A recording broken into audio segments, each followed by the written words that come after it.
Hello, everybody. How are you doing? Welcome back to another live from Geekoto Studios. Today we have another great guest, and we'll be talking about some great stuff today. If you haven't done yet, please remember to subscribe to the channel. We'll be talking about all this, and that way you can get all the updates with everyone. But today we have a special guest, another Geekoto ambassador, a good friend of the company, somebody who's been doing this and using our stuff for a while. But the most interesting part about this is that, again, this is another GTS where we are going to be drinking and sipping a little bit of tequila. And today we're going to be sipping some Don Fulano tequila. Great sipping tequila, one of my favorites. From what we have here. So, without further ado, I want to introduce Mr. Sean Lara. Ta-da.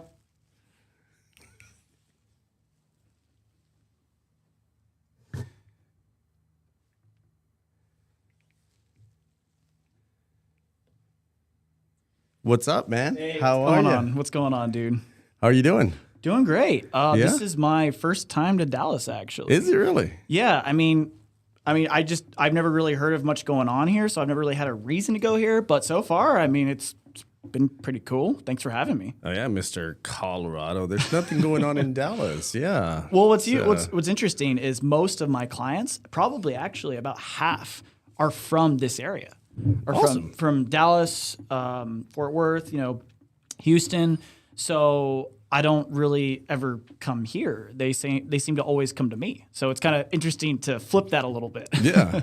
Have you reached out to anyone like, hey, now I'm your neck on the woods? No, just because, I'm only here for a night, 2 nights. So I just decided, you know what, I'm just going to kind of keep it on the DL and say hi to you and drink some amazing tequila, which, by the way, can we jump into this pretty quickly? Because this has been sitting in front of me for the past 30 minutes. I really want to get into it. Yeah, man, absolutely. Okay. So, like I said, one of the things that I like doing, as you know, I absolutely love my tequila. I love tequila. I love, everything about it. Unfortunately, right now, it's a little bit kind of, it's kind of weird in the tequila industry. Right. As you know, if you haven't heard, a lot of celebrity tequilas out there. Some are okay, some are not so okay, or whatever. But the whole thing about this is I want to keep it very as traditional as possible. I love my family-owned tequilas, small batch tequilas, Don Fulano being one of them. And I'm a purist, so blancos are the ones that I go with. And Don Fulano is fantastic. So Fair enough. we did a little intro earlier on how to taste tequila and stuff like that. So what do you think right off the bat? Well, I just did a little bit. Just tried a little bit, get it on the tip of my tongue, kind of switched it around, did what you told me to do. And I probably the most notable thing for me was just the smell. It just smells so unique. Just so pure. I'm not a huge tequila connoisseur. I definitely enjoy it, but it's like with me and wine, I can't tell you, oh, this has subtle hints of XYZ, or this one, was, barreled in this year from this region. I just like it. And generally, I don't like añejos. I like more of these silvers. I think that's blancos. Blancos, yeah. So I'm really excited. So is it cool if I just kind of dive in? Absolutely, yeah. So, Salud, cheers. man. Yeah, Cheers. Salud. Thank you. Here we go. Oh yeah. Yeah, the notes are good, man. Oh my notes gosh. are good. I like that first, like as soon as you smell it, man, you smell it like cooked agave. Ooh, now I'm getting all warm, and fuzzy inside. Exactly. That is delicious. Yeah, that's some good stuff. That's almost as good as Jose Cuervo. I don't know if you've ever had that tequila. Just kidding. He's gonna kick me off this. He's gonna kick me off this show. All right, everybody. Now. Thank you so all much. right, good night. Thank you so much for being here. We are done. I was like, yeah, I know that's a joke, but it's not a very funny joke. Oh, But stop. It's kind of funny. it is kind of funny. It is kind of funny. But again, guys, when we do these tequilas, we're not sponsored by any of these. These are just favorites. They're my personal favorites. Again, everybody is very different. we have no tie-ins with any of these guys whatsoever. We just, again, I enjoy them, and every time that we have one of our guests, I wanna share, something of my liking, because they're gonna be sharing so much back with me with that. So absolutely. Now let's get into the nitty-gritty, man. Sure. Let's get into the nitty-gritty. Let's talk. Let's do it. Let's talk about it on this. As you know, we've had Teshorn, we had Esteban, Yes. a couple of months ago. I think Esteban was here in November. Yeah, both great guys. Yeah, absolutely. Yeah. Teshorn's local, to us and stuff like that. So let's for the people that don't know, which I don't know who wouldn't know Sean Lara, But tell us a little. Tell me a little bit, man. Tell me. I bumped into you onto the street. Actually, we're on a plane. We're sitting next to each other or whatever. We lock eyes, and you start reaching for my hand. What are you going to tell me about Sean? Yeah, I mean that's a very realistic scenario that would happen between us. So I liked that you used that example. So for those of you, I mean, most people probably watching this do know who I am. But for those of you who don't, I am a full-time wedding and portrait photographer. I'm based in northern Colorado. I've been doing this for 13 years as my career now, so quite a bit. And I am a high-volume wedding photographer, so I do quite a few weddings a year on average, probably about 50. So, you do the math. I've done around 600 weddings in my career now. 600 weddings? 600. Holy moly. Yes, a lot. That's crazy. Yeah. And how long have you been shooting? Like the magical question. How long have you been shooting professionally? Right. No, I dove in basically head first. My first year of weddings was 2010, and as soon as I dove in, I started doing volume. I worked for an associate company out in Southern California actually, and we combined we did probably around. Probably like 175, 200 weddings a year because there were a few of us. It was a smaller associate company, but we all did a lot of weddings. So as soon as the owner of that company decided, yeah, Sean, you're ready to start doing weddings on your own, he put me in, and I shot my first wedding. I only made $300 for the first few weddings as an associate photographer. Big bucks. The big bucks. So obviously I've come a long way since then, but.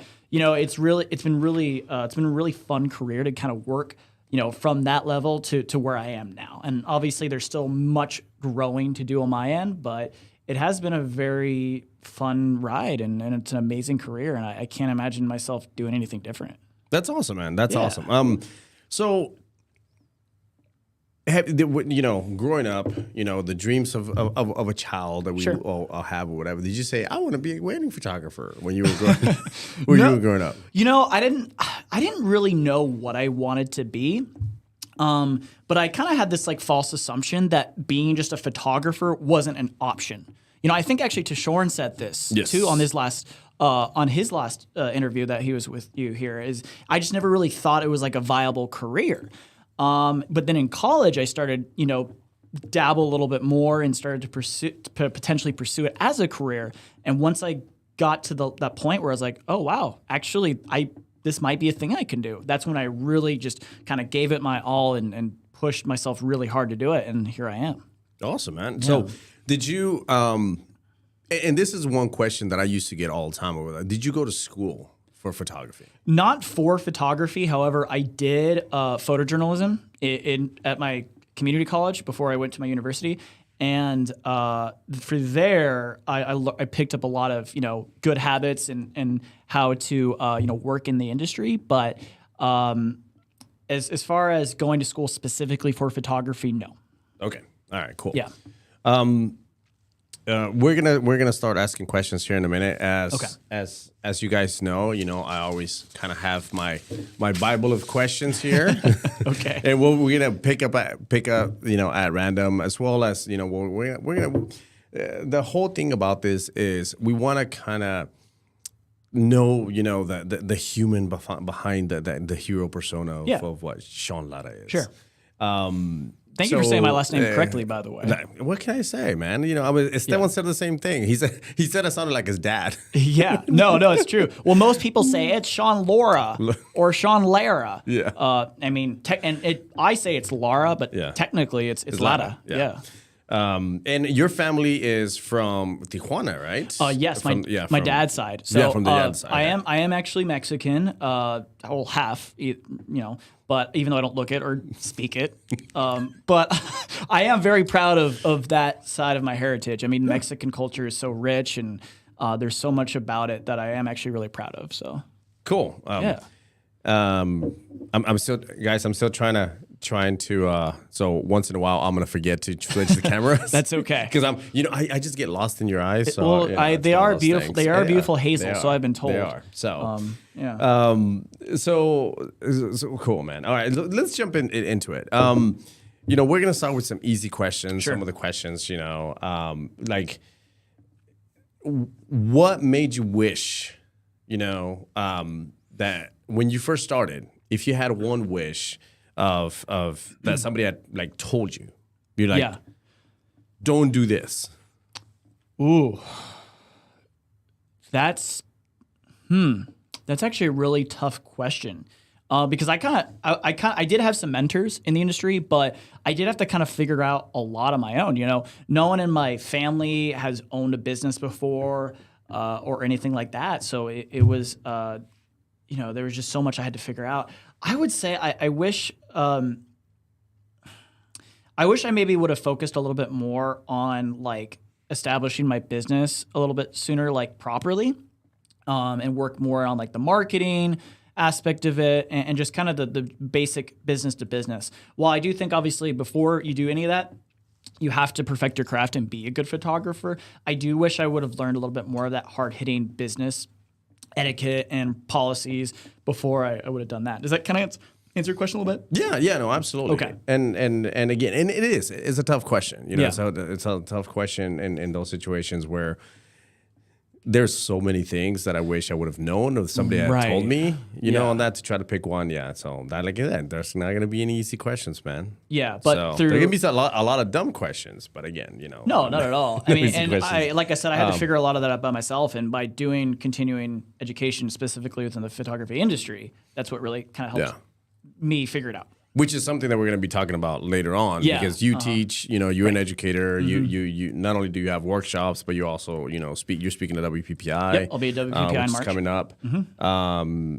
In West, I think your photo walk is sold out, right? It is. So I think they're trying to schedule a second one. Hopefully, Well, I think I need to reach out to them and let them know, because there have been quite a few people that have said, "Hey, your photo walk sold out. Like, are you going to do another one?" Yeah, that's not up to me. It's up to WPPI. Yeah. So which I'm sure they're really good about trying to fill those when that happens and stuff like that. So let's get the basic questions out of you. Unfortunately, are a Nikon shooter. So, oof. I mean, I am wearing my Nikon shirt today. I know, I saw that. I know, and that's why, which I kid, man. Nikon's, it's a great camera. It's all about how you use it, not what you use. Fair enough. That's what it is. But yes, you are a Nikon shooter. Have you always been a Nikon shooter? Always shot Nikon. Yep. Yeah. I have never shot any other camera. That's it. That's it. Just Nikon. Always been straight Nikon. You've never eyed something else, like Esteban when he was here, he was like, yeah, I'm Canon, and all of a sudden he was like, oh yeah, but once in a while I dabble in Leica. Well, that's because it's Esteban. Like he's I don't want to say he's bougie, but he does drive a Mercedes. Like he has Leicas. He had the Fuji GFX 100, which isn't exactly okay. All right, yeah. All right. You're talking bougie and you're saying all that stuff. I was like, well, what watch are you wearing? Just a Timex. Exactly. Yeah. I was like, right here, man. See, yeah. I was like, Fitbit. Look, right here. Fair enough. The whole, which by the way, everybody makes fun of me because they say that grandpas wear it. There are certain luxuries I do afford myself for sure. Like, and you actually, I mean, you collect watches. I would say I'm very beginning in the collecting stage. I just appreciate watches immensely. Are you like Omega fan? Is that Omega's my brand of choice? So I do have 3 Omegas. I did have 4 earlier this year, but I sold one. But yeah, Omega is my brand of choice. Yeah. So let's talk a little bit about that, and then Sure. we'll come back on. And real quick, gonna need a refill on this. So should we just leave the bottle here so we can just kind of? Sure. I can't let Esteban show me up because my goal is just to hold my liquor a little bit better than him. So, All right. Yeah. Absolutely. yeah. Absolutely, man. Can I get your refill? Or are you I was good? like, I'm getting there. Okay. Awesome. Yeah. So let's talk. Let's talk a little bit. About omegas. Is there a reason? And again, I am very when it comes to this, I'm not very well versed. I still have a calculator watch. The little Seiko calculator watch and stuff like Great that. brand. Great brand. But Yeah. it's something. I love them. Yeah. I love to see them and stuff like that, but I just don't look good in them. It's one of those things. So at least I think that I don't look good in them. But in any case, so what attracts you? Like for example, and this goes for a lot of things. We're going to talk about gear a little bit more, from what you use. But what attracts you to a brand? Absolutely. So, are you essentially asking me what I like about Omega in general, or just a brand in general? Yeah, let's start with Omega, and then just kind of broaden into what attracts you about a brand. So that answer for me is actually very easy. My dad and I grew up together watching James Bond movies. We would, and every time every time a new Pierce Brosnan James Bond movie would come out, my dad and I we'd bond over going to the movie theaters and watching it. And for those of you who don't know, James Bond's watch of choice is an Omega. Yep. So for me, in that scene in GoldenEye where he's using the Omega as a laser to cut a hole through the floor, and then he uses it to detonate the Bond, I remember thinking one day I want to own that watch. And back in 2 years ago now, I was able to, I've been doing well enough in my business and been successful to the point where I was able to finally justify the cost of one. So that you got one with the laser? I did try to get one with the laser. Unfortunately, they said I couldn't get that one. But I did get the same exact model that Pierce Brosnan wore through all of his films. So what model was that? So it's the Seamaster. Basically, there's only a few like Omega models. I think there's only like 5, but there's different there's hundreds of variations of that model. But I got the exact color combination and case size and all that that Pierce Brosnan wore in that film. So that was my initial attraction to the Omega brand specifically. But just in general, Omega has a really rich history. As you may or may not know, Omega was the first and I believe the only watch worn on the moon. Okay. Yeah, that's right. Which was the Omega Speedmaster, which is actually what I'm wearing today, except that mine's the racing edition. It's not the moon watch. But they beat out Rolex, Bulova, Timex, all these other brands. Actually, it was the only watch that passed NASA's certifications to go to be flight ready. Yeah. So it was the first watch worn on the moon. So they have a very rich history, and because of that, I really appreciate it. And as far as like a luxury brand is concerned, they're actually there's really good value there. They're like really affordable for what they are. So, for example, like people, like you said, your go-to is Omega and stuff like that. Like, what in your opinion, like what beats out besides the nostalgic, aspect of it, between that and let's say like a Rolex, which is what most people are, They when they talk about watches, it's like, a Rolex. Rolex is the best. Yeah. And Rolex is actually an incredibly good watchmaker. And actually that's how they were able to get to the prestige that they are at today. It's not because they were always a luxury brand, because they were always known as making the best watches, which to this day is actually still the case. They do make a very good watch. But believe it or not, they're not the best, and they're not the highest in luxury when it comes to watches. There's far many other companies that are superior to Rolex. I don't own a Rolex yet because they are very expensive. That is my next watch. I'm not going to buy another watch until it is Rolex. I do have a very specific model in mind, which is the Submariner, which Sean Connery wore in all his James Bond films. Yeah. So that's part of the reason why I want that watch. But, Yeah. So Sean Connery wore a Rolex? He did. Yeah, he wore a Rolex Submariner. It's basically like Rolex's version of the Omega Seamaster. Okay. Yeah. All right. That's cool. Yeah, that I didn't know. Yeah. Guys, we're going to be taking questions here in a little bit. So just because, please leave your questions up here. Get all this stuff up there, and we'll start picking up some of the questions. As for now, going back to the brands, now going back into photography or whatever. What made you choose Nikon?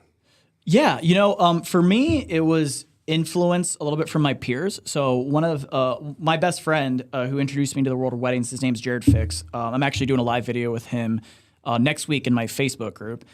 He actually introduced me to the brand. I was familiar with Nikon. I had like point and shoot Nikons before that, but he really introduced me to it. And he was shooting on a Nikon D70 at the time, and this is back when I was in high school. And I actually really admired his work. Like he was doing some great stuff, even just as like a 15, 16-year-old kid. So I took a lot of influence from him. So basically, when it comes to, choosing a brand or choosing, your photography equipment, I think what your peers are doing and what they're doing with the equipment they have does have a very large influence on purchasing decisions. Okay. So, you obviously he was an influence on what you were. Yeah. Is that do you think and this is a question actually that a lot of photographers kind of, get asked. So why do you shoot Canon? Like, you said you've always shot Nikon. Why wouldn't you go to Canon, or have you ever tried it and stuff like that?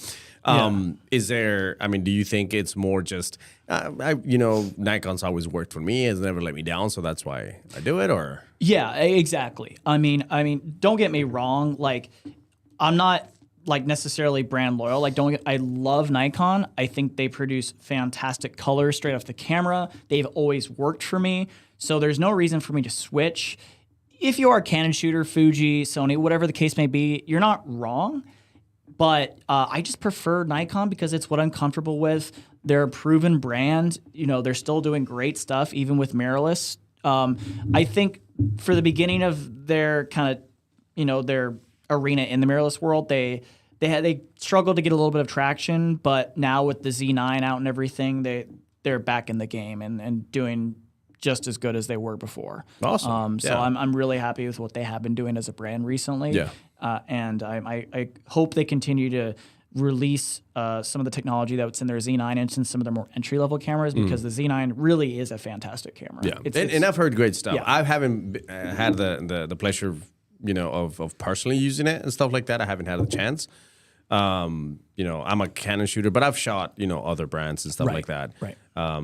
But the Z9, definitely everything I've heard from everyone, it's been a fantastic camera. Yeah. From everyone. At the end of the day, if you're getting good photos and you're not only getting good photos for yourself but for your clients, I don't care what you're shooting on, just make art. Yeah. That's good advice.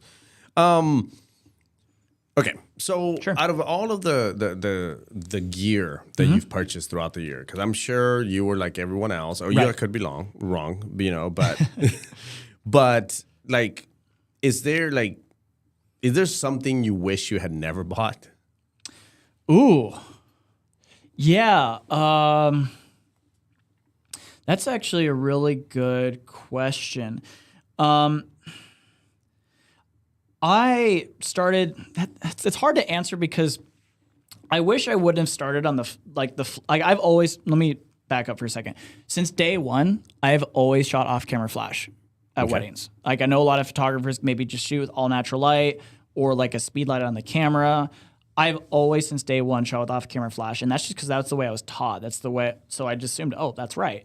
I wish I would have done a little bit more research when I first started on some better off-camera flash solutions than what I was using at the time. But frankly, two things. One, there weren't really that many options out there because this was back in 2010. Okay. And then two, I just wish I would have done more research. Yeah. Because there were even how long ago that was. There were definitely better options out there, but I just didn't know any better. I was ignorant. Because again, one of the mentors I had, he was using the flashes. So what were you using at the time? So do you know what a Norman 200B is? Yes. That's what I was using. Okay. Yeah, they're like these are lights that were like pioneered in the 60s and 70s. Like they were old as school. and as manual as you could. Yep. get. You had 3 flash settings or 3 flash power settings, 50 watts, 150 watts, or 200. And that's it. Yeah. There was nowhere in between or lower. Yeah. Did you get the? Did yours have the one that you manually like move the zoom in and out? Oh or was no, just it wasn't fixed? even. It wasn't even that It was fancy. fixed. No, it was super Oh, basic, man, and I only okay. had one flash head. It was like a frosted dome. Yeah. No grids, modifiers, or anything. So wherever I pointed, the general area I pointed my flash, light was just going everywhere. I had no control over my light or anything like that. And obviously, you know, there were many options for controlling and modifying light back then. In 2010, yes. Yeah, yes, but I just was a little ignorant and I wasn't aware. So I wish to answer. That was a very long-winded answer, but to answer your question simply, I wish I would have done a little bit more research on my gear when it came to flashes specifically, so I could, you know, maybe start out by controlling my light a little bit sooner in my career. Yeah. Okay. Yeah. I mean, that's fair. So with the gear, the gear that you have you always been? I mean, like me myself, I was one that I was like, oh, something new came out, like, oh, let's go get that. It's gonna make my photos look better and stuff like that. Did you have that gear acquisition syndrome like everybody else? Oh, 100%. 100%. There's a photo of me floating around somewhere on the internet. Actually, it's on my website because I posted like my first year, my current year of shooting, and like there's a photo of me like all the latest and greatest Nikon gear, and I absolutely was like, yeah, like the time the hot camera was a D700, like I need to get 2 D700s and like the best glass, and I would proudly show it off. Nowadays, I'm like, I don't care. Were you wearing a vest? Tell me you were wearing a vest. No. A photo vest. I wasn't wearing a photo vest. No, even back in 2010, I knew those were lame and those were geeky. Yeah. But you were shooting with with that flash. Yeah. So a little hypocritical, but I just didn't know any better. Yeah, no, that's fair. Currently, with you know, how were the the past 2 years? Let's talk a little bit about Obviously, we all went through it, with the pandemic and stuff like that. Did that affect, how did that affect your business? I'm sure it affected it like everybody else's did. Like, how did that affect your business? Actually, believe it or not, I was pretty okay in 2020. The first half, basically like the March through like July was scary. Mm-hmm. Like, no one knew what was happening. Before that, I was slated to have the best year ever. I had more weddings booked on my calendar than I ever had. It was supposed to be a great year. And then obviously COVID hit. But the nice thing about Colorado is so many people love to elope and get married outdoors. So a lot of my clients actually transitioned from having, big weddings to just kind of doing smaller things. So I was able actually to still stay in business. And my company did 40 weddings that year still. And this is, you were already... I mean, when did you start shooting weddings under the Lara logo? Oh, I mean, since 2010. Since 2010, okay. But I wasn't like fully by myself until 2014. Okay. So by that time, obviously you shot 40 weddings in 2020. Yeah. So at the height of the pandemic, my calendar was still booked. So how many weddings do you average a year? I did, I approximately probably 50 to 60. Okay. This past year, I did 54. In 2022? Yeah, in 2022, I did 54. A few others, some associates of mine shot. And then in 2021, I did 75. Oh my God. Because of all those COVID reschedules. Yeah. Like, everyone was like that. Everyone that's doing weddings full time, they were all in the same boat as me. No, absolutely. And financially, it was a great year for me. Yeah. But, oh my gosh, I was, at the end of last year, I was so spent. Like, I smoked a cigar and had a glass of whiskey in my office. I've never smoked in my house ever. And I just remember, like, YOLO, as the kids say, I'm having a cigar. Because I was so relieved to be done with my season last year. Yeah. By the way, can we smoke in here? No. Okay, I was just curious. I don't smoke. I was just curious if smoking was allowed. No smoking. Okay. We have flammable liquids in front of us, so. Nah. By the way, No. how are you doing? You doing good? No, I'm doing good. Dude, I'm right behind you. Yeah, right right behind you. So is the majority of your clients stuff like you were saying? Are they in Colorado? I mean, they're what I'm getting from what you were saying is that they're local to you, or state local at least. No. I would say about half of my clients are from out of state. I'm saying the weddings that you shoot, they're in the Colorado. ones I personally shoot. Yes. Yeah. But your clients are coming from outside. Because we're such a destination location. I do. And you shoot in Estes Park quite a bit, right? That's where I'm based out of now. I Okay. basically tell people I'm based in Estes Park. Estes Park, yeah. I live in Fort Collins, which is basically down the mountain and a little north. But I just tell people I'm an Estes Park wedding photographer. Which was funny. I didn't know Estes Park was a wedding destination. Yeah. There was two things that I knew from Estes Park. Guess what that was? Rocky Mountain National Park? Besides that, I honestly The don't Shining? know. Oh, duh. And yeah, Dumb and Dumber. Well, okay, because the Stanley Hotel. Yeah, that's what everyone associates Estes Park with. Yeah, that is Right. I wanted to go to Estes Park just Yeah. because. Okay, now they didn't shoot the Shining movie there. They shot the show. Oh, the okay. series, Okay. the series there.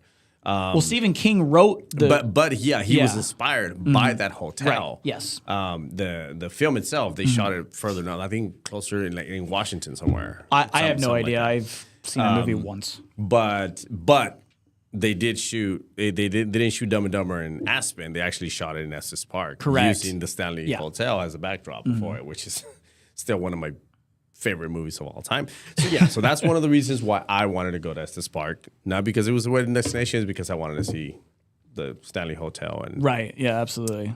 so I wish I would have drove up in a Lamborghini, but didn't quite. Was quite, it quite a go there. Countach? I believe so. Okay. I believe so. Which there's another thing that we need to talk about because you're really into cars. Yeah, Really into absolutely. cars. I think your fleet has like 12 now in a jet or something like that. Maybe one day, but definitely not yet. I would like to definitely add some cars to my collection at some point in the future, and I can tell you exactly which cars those are. But I'm certainly not at the point, at least not as a photographer, where I can add more than what I currently have. But that's a big project of mine for 2023 is I actually want to diversify my income a little bit and start dabbling in some other areas. Cool. But yeah, no, I am a big car guy. I have actually, we've talked about this. I have a lot of passions in life, things I'm really passionate about, and cars is one of those.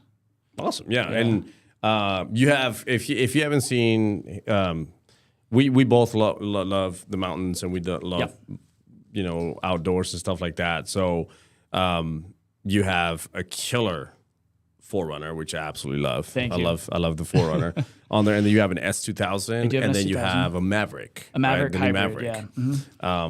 Which I've heard great things about. It's great. I just can't believe how awesome of a car it is for what I paid for it. Like brand new, they've raised the price a little bit, but brand new, $19,995 for a truck. For a Maverick? Yes, for Really? a truck that gets 44 miles a gallon on average. Yeah, That's crazy. and I added a couple options to it, so obviously that went up. But like Ford knocked it out of the park, and they knew they did because you still can't buy one. Yeah. I had to wait a year to get mine. Yeah. And that's still the case right now because everyone That wants it. guy's mileage is almost as good as my GX, man. Almost. Almost.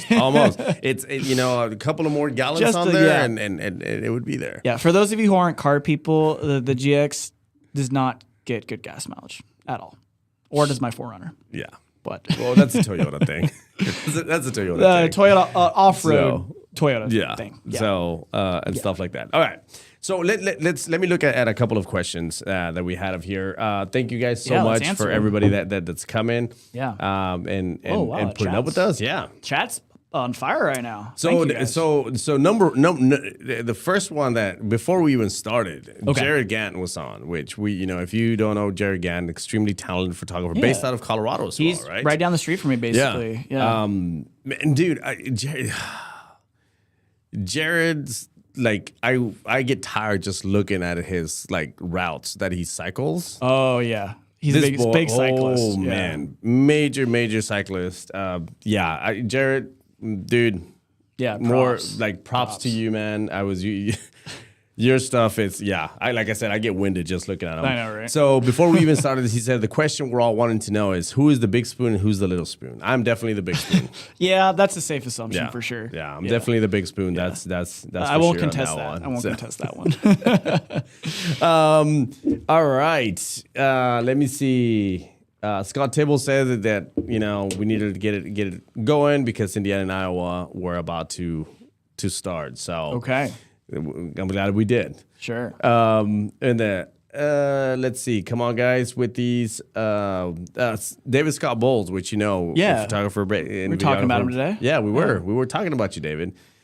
He says that he's gonna bring some gin and some whiskey back from Japan. He has a trip to Japan Nice. in February, I believe. Nice. Are there any actual that is questions? going. Or And just that's what I'm going. Okay. I was like, come on, people, and these questions. 'Cause otherwise, I'm gonna go into my little Lara in the house, Diablo. No questions so far. Oh, All just right. people saying hi? Just people saying Okay. hi. A lot of people saying hi. Well, that's cool. That's cool. So, Thanks for the support, absolutely. everyone who's watching live. Yes, Appreciate you. absolutely. All right. Okay, so let's get into it. yeah.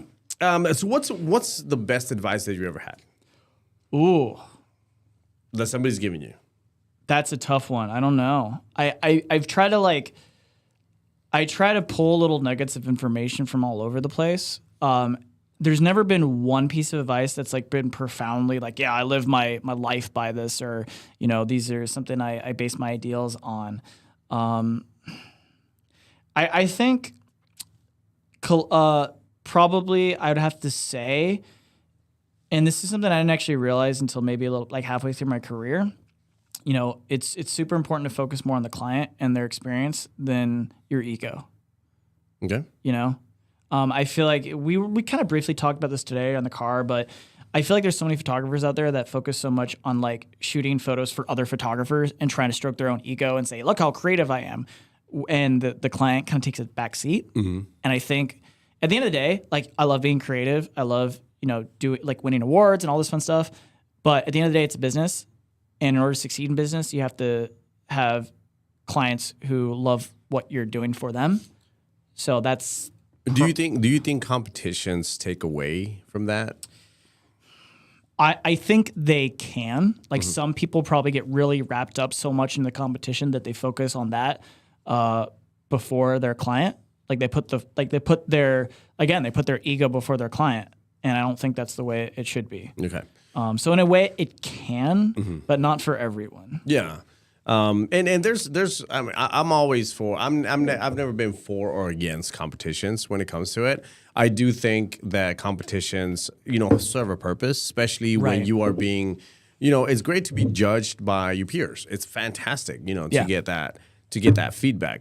But when you take it a little bit too far and you shooting for competition, I think that's when it becomes kind of a problem. Yeah, and that's that. something I do want to be very very transparent about.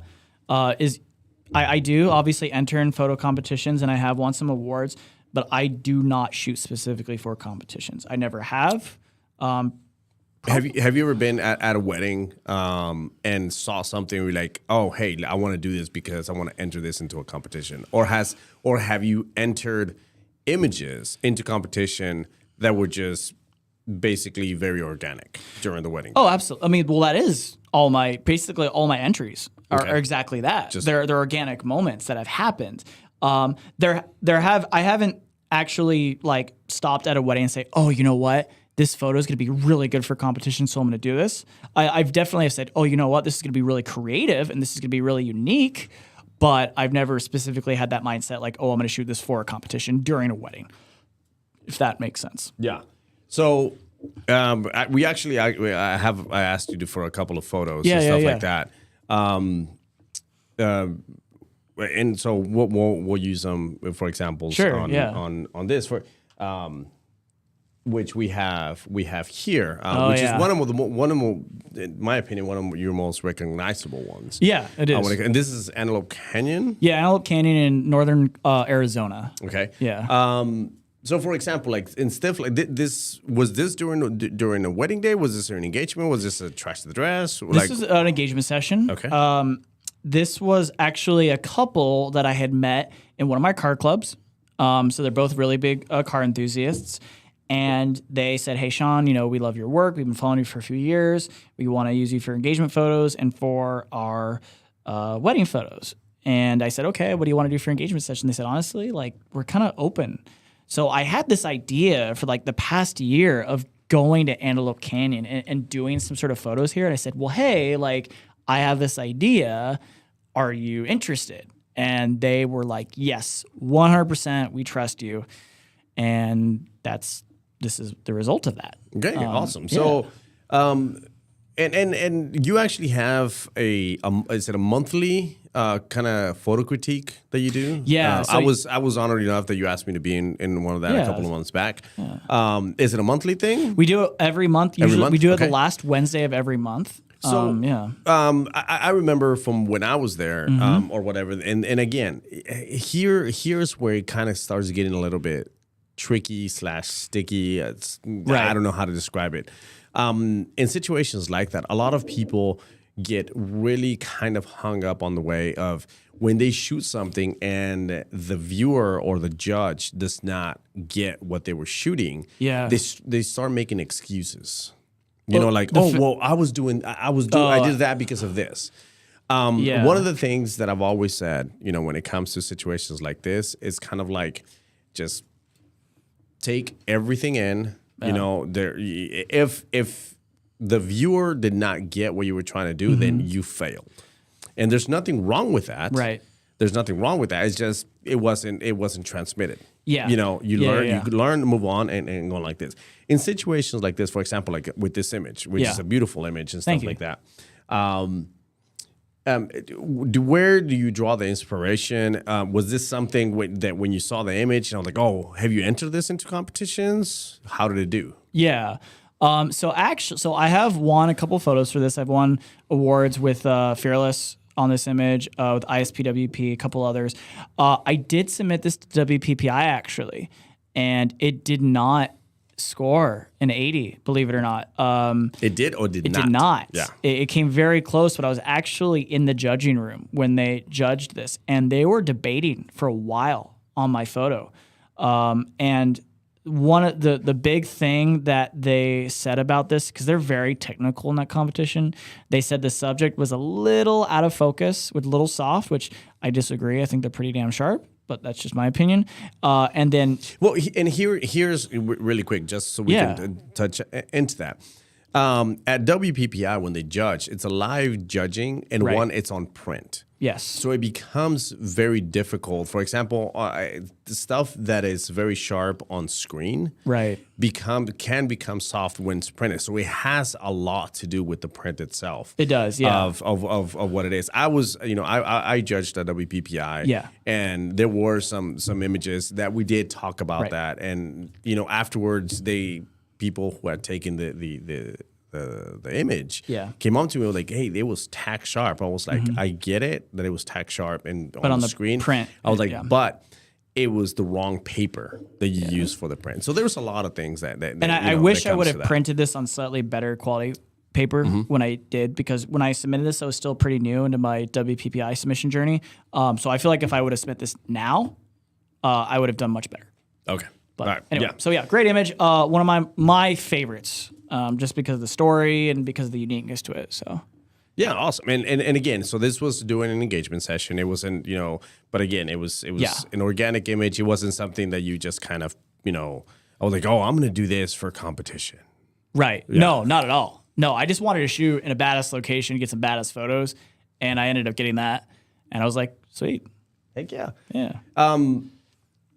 Cool. All right. So that all spawned out from the, what's the best advice you ever got? Cool. So. Pour you a refill. Yes, sir. Refill here. So now let's the other side of the coin. Easy there. That's a terrible lid, dude. It's a beautiful bottle, but the lid is it rolls. It literally just rolled on the table. So. So with that now, let's use the other side of the coin. Sure. What's the worst advice somebody has given you? Ooh. I don't know. Worst advice. Worst advice. Oh, actually, I do know the answer to this. All right. Years ago, when you know my style. Yes. I love shooting environmental portraiture, big scenes, little people. I remember someone telling me very early on in my career, you shouldn't do that. No one's going to like that. There we go. Yeah. Obviously, I did not listen because... Which is great, because I have a similar story on when somebody... I used to do photos where with my clients, when I shoot my clients, I still want to keep that intimacy between them. Right. And one of the ways that I saw that was when I would do close-ups and stuff, I would actually cut the top half of their face and then really concentrate around kind of like the midsection. So from here down, when they would get close, for example, if he leaned over and like cupped her face, right, and stuff like that, or they were holding hands, or stuff like that, her hand in his lapel, stuff like that. Those were very intimate moments that still showed kind of the connection between them, but it still kind of gave them that nice intimacy that nobody knew where it was. It could be anywhere. And I got the same thing. They were like, quit cutting their heads off. Right. Quit cutting their heads off. Why are you doing this? And this is back in like 2009, 2010, when when I had already been shooting for a while. Right. And then now you see a ton of that everywhere. Yeah. Oh, absolutely. Yeah. And I mean, I do it myself too sometimes. Yeah. So it was one of those things where sometimes, again, the worst advice that that when people give you something, a lot of people come in with the best intentions on there, right? But it doesn't necessarily mean that you need to listen. Listen to yourself, listen to what to what you want to create, and I mean, and to an extent, though, like if you do, have to take everything with a grain of salt for sure, and art is subjective. However, if people are saying like the same thing to you over and over, maybe there's some truth to that. So you do have to kind of weigh, what people are saying, and you have to put your ego aside and be open to constructive criticism. Yeah, I mean, I remember like I shot an engagement session once at the very beginning of my career, and I took it to a big photographer in my area for some critiques. And I was really proud of this session. I thought I did an absolutely great job on these photos, and he tore them apart. Absolutely tore them apart. And he was nice about it, but he definitely gave me some very harsh constructive criticism. But I took what he had to say to heart, and I listened to him, and because I was able to put my ego aside and realize that hey, he's saying these things not just to be a dick. He's saying them to help me. I've been able to grow from that. Cool. Hey, we're finally getting some questions. So let's get some questions. Awesome. Let's hear them. From here. Tesharon is in there. Oh, right on, dude. Saying Lara's in the house. Hell yeah. Oh no. All right. So David Bowles. Yeah. What's he saying? Said the Maverick is ugly though. I have to agree with them on that one. It's not the prettiest truck.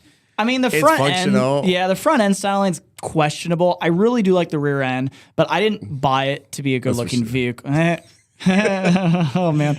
All right, Michael Scott. No, I didn't buy it for its styling. I bought it for its practicality and its function. I had the S2000 and the 4Runner for looking good. For looks. Yeah. All right. Yeah, all right. Exactly. Yeah, fair enough. And then John H. I'm not sure who John H. John is. Hawking. Oh, okay. One of my past workshop all right. attendees. He took it with Colby. Yeah. Hey, he says, Sean, what's your favorite rock band? Blink-182. Blink. All right. He knows that. All right. That's probably why he asked on that one. What's your next car, ride, bike, or Cybertruck? Cybertruck. And I swear, if you say Cybertruck, I will cut you off. No. Okay. That thing's hideous. I do like the Rivians though, for sure. Those are cool. But no, probably in all reality, I'm very happy with my vehicles right now, but probably my next vehicle will be early 90s NSX. Oh, that's a great car. Yeah, or a Mark IV Supra. I'm really big into JDM vehicles. Yeah. Okay. Yeah. All right. Amber Henry. Hey, Amber. How are you doing? Another one. We need to get her in here. She is. I was like tiny firecracker. Talented, beautiful, funny, smart. Yes, absolutely. Absolutely. Great talent in such a small package. Why are you so fixated on how small she is? Because she's tiny. She is knows tiny. that. She's like 5 foot. Yeah, she's tiny. That. She knows that. No, she's awesome. Again, John, I said that going back into the Antelope Canyon one, is, still a beautiful shot. Jeff Decker, outside of weddings, do you have any photography genres that you are passionate about and shoot for yourself? Yeah. 2-part question. Great question. If so, how do you incorporate skills associated with the genre into wedding photography?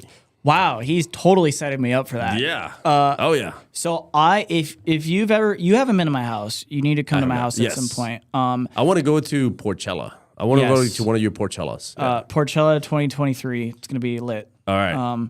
But that's a big 4th of July party I throw every year. For those of you who don't know, it's one of my other hobbies is I DJ, and I DJ for the whole neighborhood basically. But what I was trying to get at is if you've been to my house, I have my photos everywhere, and not my wedding photos, but my landscape photography. I absolutely love taking landscape photos when I have. Are you an Ansel Adams fan? I wouldn't say like I idolize him, but I absolutely appreciate what he did and what he did for the landscape like art scene. Okay. Like he's the first person, in my opinion, to make landscape photography into an art. Yeah. Yeah. Okay. And I have a huge respect Sorry for to cut him you for off. that. Go ahead. No, you're fine. So basically, I love taking landscape photography. I've always loved nature my entire life, and that has a big influence on my wedding photography. As you've seen, again, we talked about this earlier, my environmental portraiture. I love incorporating my couples within the landscape of Colorado or wherever I am. So there's definitely a lot of that overlap there. So that's actually a really good question. Thanks, Jeff. Definitely was. Sean, what's your go-to kit for weddings or any secret weddings in your bag? My go-to kit? Yeah, I'm assuming. I don't know if lighting kit. I don't know if lenses or cameras. I don't. So let's start off. We all know you use Geekoto. Yeah, So we'll talk. here. Yeah, we'll talk a little bit more about that. Yeah. But let's say, for example, do you have a go-to lens? Yeah, I actually only use 2 lenses pretty much the entire day. Okay. Of a wedding. What are that? I use the 7200. Okay. The 2.8 version, and then this is kind of an oddball that probably I'm one of the only people that actually uses this lens is the 14 to 30. 14 to 30. Yeah, it's a Nikon specific lens. And I basically, if I either shoot really tight or really wide, I actually don't shoot a lot in between. Yeah. So those are the 2 lenses I use. Occasionally, I will use a macro lens as well for like details, and then sometimes I'll use an 85, but that's literally just for when I don't want to carry around my 7200 because it gets heavy. Yeah. Or if I have a certain situation where I need to shoot in really low light and I just want to shoot natural light. Or I want some really like creamy bokeh, which for our non-photography viewers is basically essentially a fancy way of saying background blur. Okay. Yeah. All right. And then we'll talk about lighting later on. But all right, if there was anything, he followed up. He goes, I mean secret weapons, not weddings. So are there any secret weapons in your bag? So I'm assuming what you just said. Those are the two go-to lenses? Those are my two, and then my flash equipment. Okay, cool. Scott G, silly question. Considering the photography aspects and the technology only, would you rather briefly time travel to the late 1800s, early 1900s, or well into the future like 2050 to be a photographer for a week? Dude, these questions, holy moly. Wow. Yeah. I would have loved to be, so probably my favorite like period in modern history is the 1940s.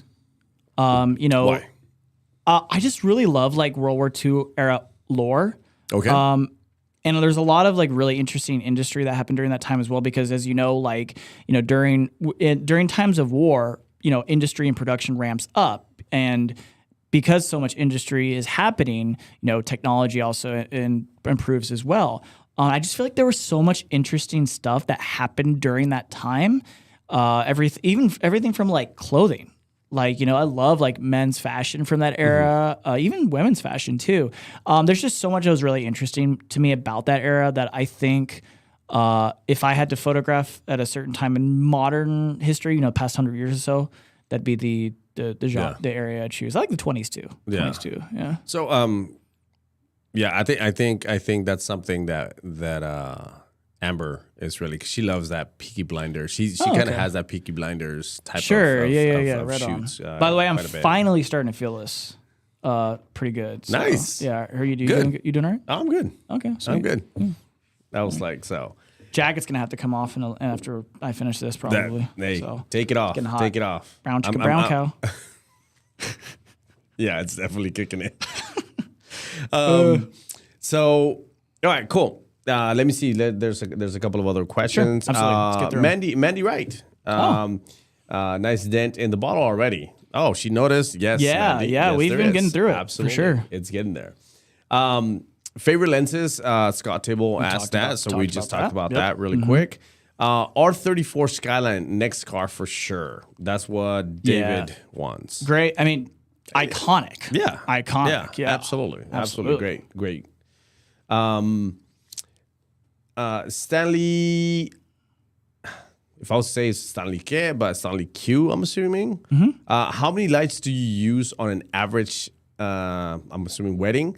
And type of lightings or strobes? Do you use speed lights? Yeah, it's a good question. Do you want to talk about that now or do you want to dive into that later? No, we can. That's fine. I mean, Sure. the question's there. Yeah, so the answer varies depending on what I'm doing. When I'm shooting like portraits, like environmental portraits, a lot of the time I'm just shooting with one light. Okay. Sometimes I'll use a second if I want like a kicker or some fill or something, but for the most part, I do just single light portraits, and that's actually a class I taught at WPPI last year. Yeah. Was or in 2021. And I think we have one of I mean, that last photo was one light. Yeah, that's true. Yeah. And then we have the Milky Way walk. That was actually two lights. Was it? Yeah, two? that was two Okay. lights. All right, and I can break that down later. But yeah, so usually for environmental portraits, one light for a couple of reasons. One, because it's portable and I don't want to lug, and I work alone most of the time. Actually, I don't have assistants. That was actually one of my questions. Yeah, If in these, because I mean, some of these are, they look like a hike. No, 95% of the time I'm working alone. At least as far as my lighting as well. And then to kind of expand on that, for receptions, I'm using 4 lights. 3 to 4 lights for receptions because I want to get as much coverage on the dance floor as possible. But as you all probably know, I do use Geekoto lights. That's why we're here. I use the GT200 specifically. They're portable. They're easy to use. They last, the charge on one battery lasts all day. Just they've completely changed the game on how I shoot. So awesome. That's short answer. Yeah, cool. All right. So we have another. What is your favorite location? Do you have a favorite memory from a shoot that stuck with you? Yeah, absolutely. So basically, if I'm in the mountains, I'm super happy. I love the mountains. That's why I live there. So that I wouldn't say there's one specifically in the mountains that I really enjoy, but I absolutely just love being in the mountains. Probably one of the. You're originally from California, correct? Yeah, I don't like to advertise that necessarily because erase that. We'll it's live, but we'll fix it in edit. Right, and it's not because like we'll fix it in post. Yeah, there you go. The good thing is this isn't a live feed or anything. But no, not because I'm like not proud of where I'm from, but because you go anywhere outside of California and they hate Californians, especially in Colorado. They hate Californians in Colorado. Really? Oh my gosh, yeah. Like I know people who've like been trying to get run off the road because they have California plates on their vehicle. No, really? It's that bad. Holy smokes! Okay. So I don't generally like to advertise that, but I've been in Colorado for 10 years now. Yeah. So I'm definitely a Coloradoan or a Coloradan, as a lot of them say. But yeah. So okay. All right. So, do you have a favorite memory from a shoot? Yeah. So that's what I was trying to get to. So, in recent history, yes, I was fortunate enough to shoot a wedding in Guatemala this year, in Antigua, and it was just maybe it's just because it's different than what I usually do. But I like I said, I know it's not Mexico, but I love the culture south of the border. Absolutely. It's rich, it's colorful. Yeah. Everyone was super nice. Even the wedding coordinators were amazing to work with. That's awesome. Yeah, and they just made sure they took care of me. They were friendly. Like usually at weddings, I have to like beg to get fed. I'm like, okay, who's giving me food? Give me food. Before I even had the opportunity to do that, coordinator, oh, hey, we got a table for you and your assistant over here. Here's some food. Here's some drink, whatever you need. That's whatever. Fantastic, yeah. But just it was such an amazing experience, and I'm really fortunate I was able to capture that. And the guy I captured it for is actually another photographer. He's a photojournalist out in California. Okay. And I've known him for years, and he chose me to capture his wedding. And I was very excited and honored that he asked me to do that. So it was just a very exciting experience, and I would love to do it again because it was such a unique opportunity. Yeah. It's always so humbling and so such an honor to be able to capture such a special day from a colleague, right? Somebody that's in the industry. There is a little more pressure too, though. Oh, absolutely, absolutely. I've been lucky enough to capture a few photographers' weddings. Okay, and yeah, it's definitely a lot of pressure, but it also kind of makes you step your game up. Well, it absolutely does. Yeah, so in that regard, you're like, okay, like I got to do certain things that maybe non-photography clients wouldn't pick up on, but a photographer would. Not that I'm like I try to cut corners or be lazy, but but again, you have to really step up your game. Yeah. So all right. I'm gonna take off my jacket now. It's getting hot. Brown chicken, brown cow. Brown chicken, brown cow. Do you use any speed lights? So occasionally I will. Like are you familiar with? You've been working out? Yeah, I actually have. I have been working out. No, I was like, for those of you like he posts quite a bit, and I was like, they were like, oh, I got a new tattoo. I did get a new. I know you did. I know. I did my. So I've had my chest tattoo right here. It's a camera. I'm not going to take my shirt off. Of a Nikon camera, but I've always wanted to add to that. Man, for you're years. all in on Nikon. You are all in on Nikon. I mean, I am wearing a Nikon shirt and I have a Nikon tattoo, so I guess you could say. But also, before we move a little bit more, you're a fisherman. Yeah. And I think that's what you added, right? Because I can see that. So my whole arm is fishing related. You can kind of see too for the camera. There we go. Fishing's been one of my lifelong passions. It was my first passion, even before photography, actually.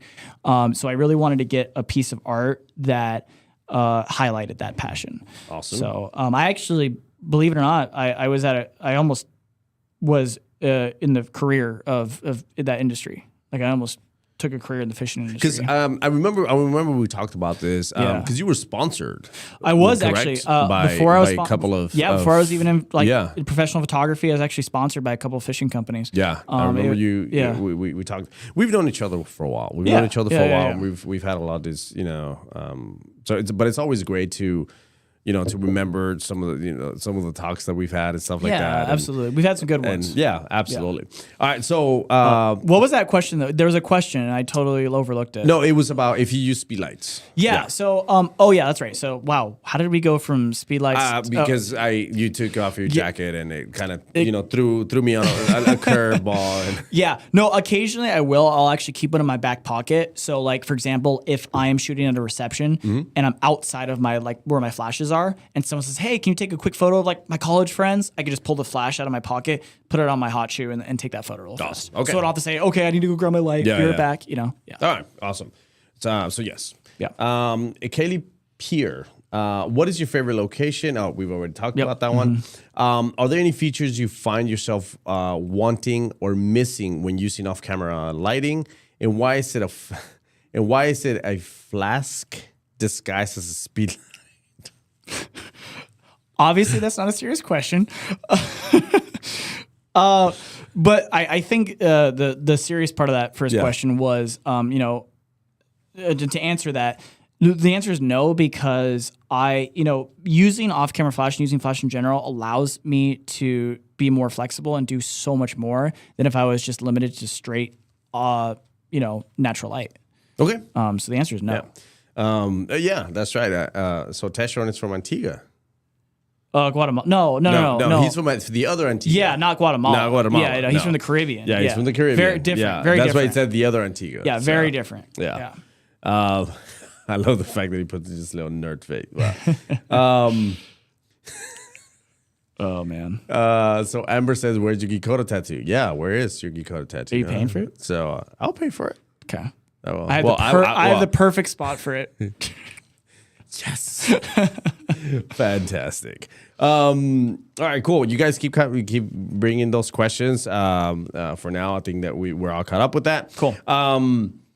If you could change anything currently with your current business aspect of it, what would it be? Yeah, that's actually a really easy question, and we briefly talked about this. And that's to diversify. One thing I tell people is it's really easy to get tunnel vision.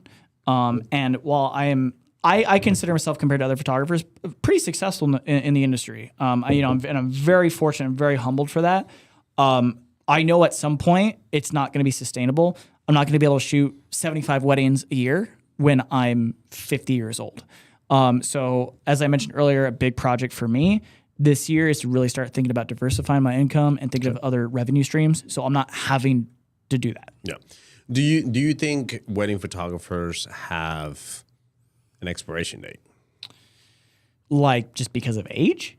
I mean, just in general. I mean, I'll give you my honest answer, but I want to hear what you think. I mean, I think after you get to a certain age, you do kind of get seen maybe as not as hip or as cool, and being like an edgy photographer, part of that could partially be like because you're younger. But I mean, I feel like there's always a market, for you are who you attract, if that makes sense. So for example, like a lot of my clients are people my age and a little bit younger who love hiking and doing outdoor activities, and I attract like-minded people. So when I'm, hypothetically, if I'm 60 and I'm still shooting weddings, I might just attract those people. So there's never, I don't know the answer to that. I don't know for sure. But what I will say is I'm going to do my best to adapt and try to just, kind of move with the wheels of the way the internet and the, world's going. Okay. And that's, very true. Go on social media. Everything's reels now. Absolutely. Yeah. And it's so frustrating because especially as a photographer, like we're creative with our stills, and now Instagram is saying, well, if you want to get views and you want to get noticed, you need to actually create like video content. And to me, that's extremely frustrating. I'm just like, I want to do that. And I completely understand what you're saying, but with all the tools that are out there right now, there's kind of like, and I actually just recently did it. I've been on TikTok for a while, not posting, but I'm not a TikToker, but there's so many things, both good and bad, on any social media. Yeah. But just recently, obviously on TikTok, you have to have a video, you have to have everything. Yeah. I started a project many years ago. It was a complete ripoff, and we talked about this actually when Esteban was here, which is called the Follow Me Project. Okay. And it was, Follow Me Too, and at that time, it was, this guy and his girlfriend, and it was just him with his hand and her, in the back, and then beautiful scenery and stuff like that. And wait, that was you? No. Oh. I wish. Oh, okay. I wish. No, they started that. I ripped them off. Oh, okay. I ripped them off. And one of my favorite books is called Still Like an Artist. Okay. Sure. If you've never read it, and for all of you guys if you've never read it, please. It's a great, small, quick read. Yeah. It's called Still Like an Artist. But it's about, getting ideas from other people and stuff like that. And not necessarily exactly copying them, but definitely getting inspired, but always giving credit to where you got that inspiration from. Right. I think that's something that's very missing in our industry. That's something, there's absolutely nothing wrong with, getting that inspiration from other photographers and then talking a little bit about where you got it, and it's fine to say, hey, Sean inspired me to, to do this, and I put my own little twist into that, So, absolutely. So it's Still Like an Artist is one of them. So again, giving credit to him, to them is, hashtags Follow Me Too was the hashtag on that. But my twist on it was I started actually following my kids. So it was it was more of a follow me daddy type thing. So anytime that we went, as you know, I love going on road trips with my family and stuff like that. Yeah. So I did that, and I've been taking photos, and I put them on my TikTok. Sure. And I don't have very many followers. I don't have any of that stuff. And all of a sudden, within one day, I had like 500 views. I was like, whoa. Wow. To me, that was like, wow, that's kind of crazy. That's more than 2. But again, I can't do videos. I can't do anything. I'm not a TikToker. I can't dance. I'm not hip enough, Yeah, absolutely. But it was one of the things that I did using stills to do that. And I've seen that more and more, to be honest with you, with a lot of creators that are using stills. To get on there. Amber's actually getting really good traction in her behind the scenes. I don't know if you've seen it in her TikTok. Yeah, and behind the scenes stuff is actually seems to be for photographers seems to be doing very well. Yeah. So actually, I one of my goals this year is every single photo shoot I'm on to always do like a behind the scenes capture on my phone. Like, hey, here's the scene, everyone. Here's what I got on my camera. Boom. It takes 10 seconds. Absolutely. Yeah. My clients don't care because it's 2023 now. Yeah. And everyone's doing it. So they're not like, why is he doing this? Like, it's just accepted at this point. So, but yeah. Marcos, which Marcos. Yes. Marcos is a genius at doing that stuff. Yep. He does that like religiously. He does. Okay. I need to on stuff follow like that more. Yeah. He has super talented photographer from Mexico for you guys who don't know him. Yeah. Based out of Querétaro. Great photographer. So again. Yeah, and you talked about like pulling inspiration, Yes. And I think any photographer who doesn't say they pull inspiration from other sources is full of it. I have my places I've pulled inspiration from as well. So absolutely. Yeah. Let's talk about that a little bit. Okay, sure. Let's talk about that was something that we were so very organically here. It goes. Absolutely. What does inspire you? Like let's start off. Like let's say on a wedding day. What's something that inspires you? Is it your clients? Is it something that you've done? Like what brings you inspiration to cover a wedding? Or their wedding at that day. This might sound kind of cheesy, but honestly, I just love being a part of a wedding in itself is a big deal. Yeah, you need some more tequila. It's a big deal. I mean, a lot of times for photographers, like it's just another job, right? A wedding is just another job, but you need to realize that it's a huge honor to be a part of someone's wedding. You're literally documenting. You're literally being a part of one of the biggest days in someone's life. And for me, I take a lot of inspiration from that because that's a big deal. Mm-hmm. And I love seeing how happy people are. I love seeing how thrilled people are for you to be there. And that's just a huge honor to me. So I take a lot of inspiration from the joy that I see in others. From your couple or just in general? In general, just the whole vibe of a wedding. Yeah. Okay. Like I'm the kind of guy, like ask any of my clients, like I come in the bridal suite and I'm like, what's up, ladies? Like, are you guys ready to have fun today? Like, let's do this, let's do this. Like, I'm so stoked for all of you. You all look beautiful, blah, blah, blah, blah, blah. Mm-hmm. Like, I'm just adding to that energy. Obviously, matching that energy is important. Like if everyone's, not that it happens very often on a wedding day, but if everyone's like, kind of bumming out for some reason, like I'm not going to just go in there and like try to change the vibe. Like I do try to match it as best as I can. But, I love that aspect of weddings is generally everyone's so happy. So, let's get a little personal, and this is something that I would get a question, all the time.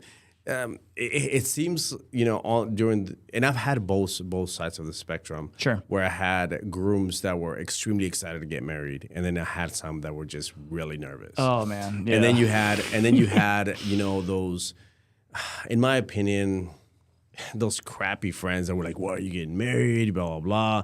We've seen it all, man. Yeah, and I would have these grooms where they were questioning or whatever, right? And they reached out to you because we're with them. I don't know about you, but with my clients, I was with them for an entire year, basically through their entire planning process when it came to it. Uh-huh. I was in text, I was in emails. I had brides who actually put me in their girl their girl text groups when she would find something. It was like, Yeah. oh, look what.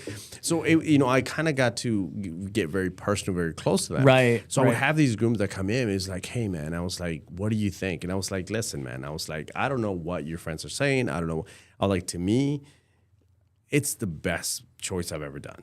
Yeah. I was like, marrying my wife has been the absolute best thing. That's awesome. And I love that. And that's sometimes, something that these grooms kind of need, even the brides, in those situations, stuff like that. You're single, but you were married at one time. I was, yeah. I was.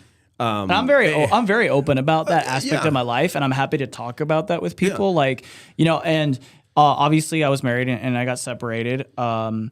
And it hasn't ruined the idea of marriage for me. Yeah. I just and we're actually on very good terms, me and my ex. Yeah. Which I know. Which I know, like we and don't talk, Yeah. but we're on good terms. Absolutely, Like it ended amicably, and it didn't ruin the idea of marriage for me. I just have a different respect for it now, and I realized, okay, I married the wrong person, and that's okay. Like we make mistakes for sure.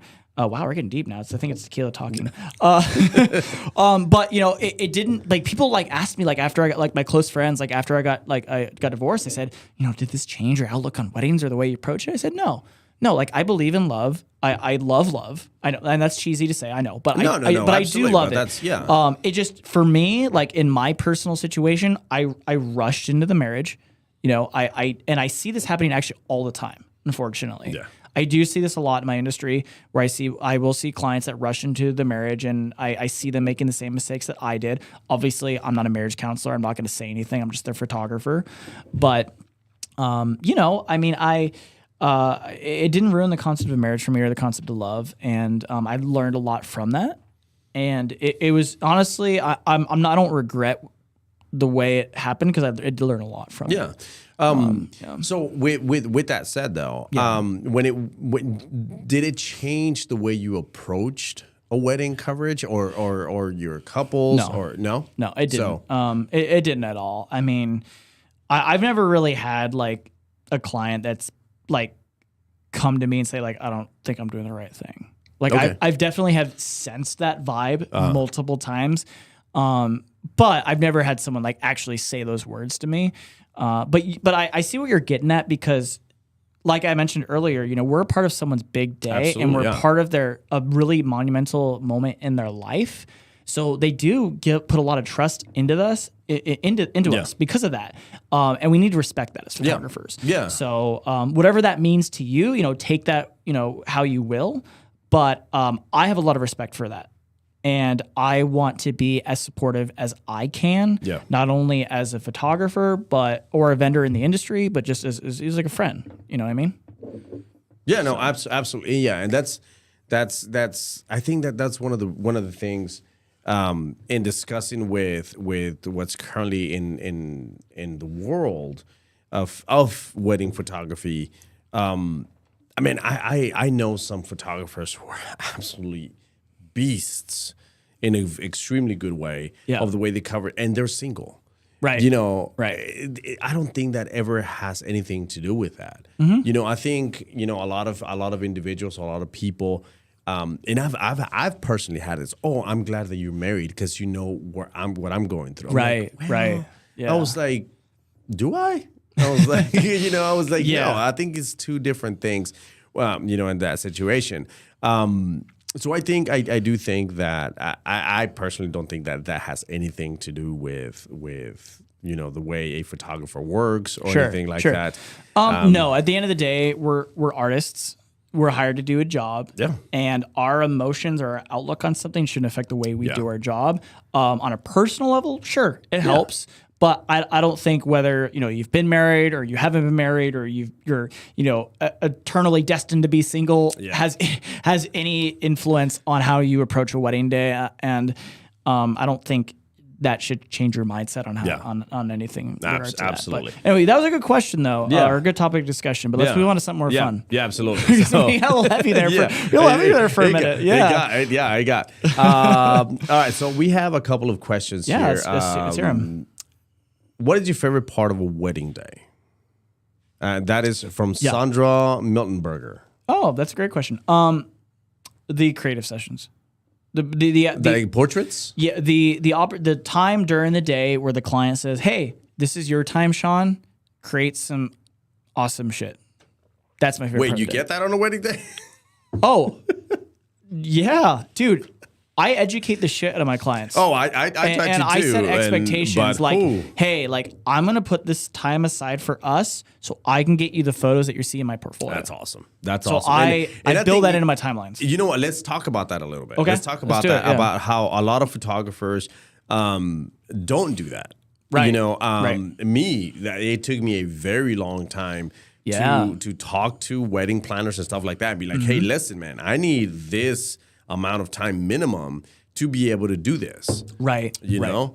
And to be able to create, you know, not necessarily, you know, create something out of nothing. Sure. But at least the time to be able to spend, to be able to get portraits, to be able to get all that stuff. No. And that's actually a big question I get all the time Yeah. from other photographers too. Yeah, It's so- like, how do you so- get so creative and all Yeah. that? So in that situation, you said you obviously you manage the expectations. Yes. Is this something that is built into your system? Is it something that you already you say you educate your clients? Yeah. So how do you do that? Oh yeah, this is something I have a system for all my clients. Like, so I use a CRM software called Dubsado.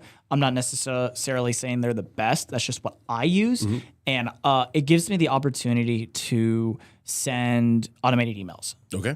So after a client books me, I can say to them like, "Hey, here's you know, like I'll send them an email that automated. Like I'm not doing any of this. It says, hey, like here's like a mock timeline for the day of the wedding. Here's approximately the amount of time we need to set aside for creative photos. Blah blah blah blah blah blah blah. So by the time it comes to our final consult, 8 weeks before the wedding, that's when I do mine. They already have an idea that I want to build that creative portrait session time into our timeline. So they're not surprised by it. So when I get to that final consult call, which is generally 8 weeks before the wedding, I go over the whole timeline with them and I say, hey, here is the time, like based off of what time the ceremony's at, based off of if you're doing a first look or not, here is when we're going to set time aside to do these creative photos. Because I think for me, I'm doing a disservice to my clients if I'm showing all these amazing photos, like on my portfolio with mountains in the background, and I don't at least give them the opportunity to set time aside on the wedding day to do those be able photos. to do that, Because yeah. if you look at my portfolio, which I know you have, 90... Never seen it. Yeah, right. 95% of those photos are taken on the day of the wedding. Okay. And they're all, every single one of them are real couples, real clients of mine. That's great. Okay. Yeah. So do you work with wedding planners or is it directly, mainly with your client? It's with my client. Yeah, Okay. I almost never work with wedding planners. Okay. The only time I've worked with a wedding planner and not had contact with the client was actually the first time was this year. And the only reason I did that is because both of my clients were lawyers, really successful lawyers. They had really busy timeline or schedules. And they only wanted to have contact with their wedding coordinator and no one else. And fortunately, I know this wedding coordinator. I've worked with her many times. So I said, hey, I trust you, like to get this information to my clients. Here's the timeline I would like to do with them. Just make sure they're on the same page. They know. Okay. So we're good. But other than that, that I majority of the time it's directly with the client. All the time. Okay. That is literally the only time I've never been in contact with my clients. Do your clients have wedding coordinators? Do you just directly communicate with them? Yeah, I just directly communicate with the clients. Okay. Yeah. Okay. All right. That's good. Yeah. Let me see. There's a couple of Sure. Jared. Yeah, monetization is turned off. Sorry. We would have made a ton of money by now. Wait, what did he say? Oh, monetization. Yeah, that's okay. Like, how many assistants do you have in a regular wedding day to hold your flashes? Y'all see that? Zero. You're one. So are you a one-man band? I'm a one-man show. That's not to say I have second photographers, but ask any of my second photographers. If any of you are watching, you know this. I'm not BSing you. How often do I ask my second photographers to hold a flash? The answer is very, very seldomly. All right. Yeah. And All I could talk an hour. I could talk for an hour about that. So I'm not going to talk about it today. If you want to learn more, take my workshop. Yeah, which is we're definitely going to be talking about that. How are you doing? Good. I got a couple more sips and then I'm going to have to refill. All right. How are you doing? Oh, I'm good, man. I'm good. I'm one ahead of you, so. No, you're not. Yes, I am. No. Okay, one of my friends, Colby's in the studio with us, and he's saying that Hiram is. I can't let Hiram. I mean, Hiram can hold his liquor better than me, so but I have to keep up. So here we go. I'm gonna kill this and then finish this. So, all right, Daniel Aguilar, Daniel, bienvenido, mi Daniel. We need to get you in here, brother. Who? We need to get you, Daniel Aguilar. You don't know Daniel? Oh, bro, amazing photographer. Based, he's well world traveled. Great photographer. So yeah, you guys need to meet. Awesome. He says, become a TikToker. Bro, I wish I could. I personally ain't going to do it. Sean, you're probably much younger than me, but, you could probably become a TikToker. Not that much younger than you. You're what? I'm 33. I'm 45. Yeah. That's 12 years. That's. Dude, I've dated women older than you. Don't want to hear that. But good to know. No, I'm just kidding. That was a joke, everyone. What is that? All right, keep the questions the way. Oh, what is your favorite non-photography related tool to use on a shoot? That's from Jeff Decker. Yeah, when I turned 30, I immediately found out that my feet will start hurting after standing on my feet all day at a wedding. It was almost immediate. It's like my 30th birthday. Oh, shoot, my feet hurt like hell after this wedding. So shoes.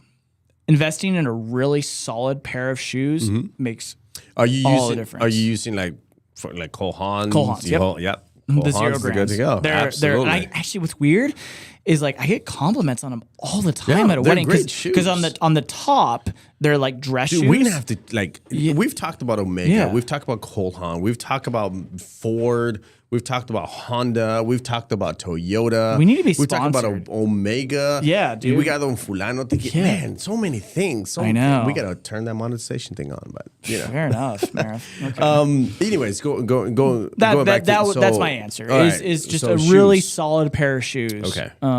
It really helps. Because I sometimes I shoot 3-4 weddings in a row. I don't like to do it. Yeah. But I do it sometimes, and every little bit helps. Yeah. So somebody said here that they definitely don't see you more as a TikToker, but you should definitely open an OnlyFans.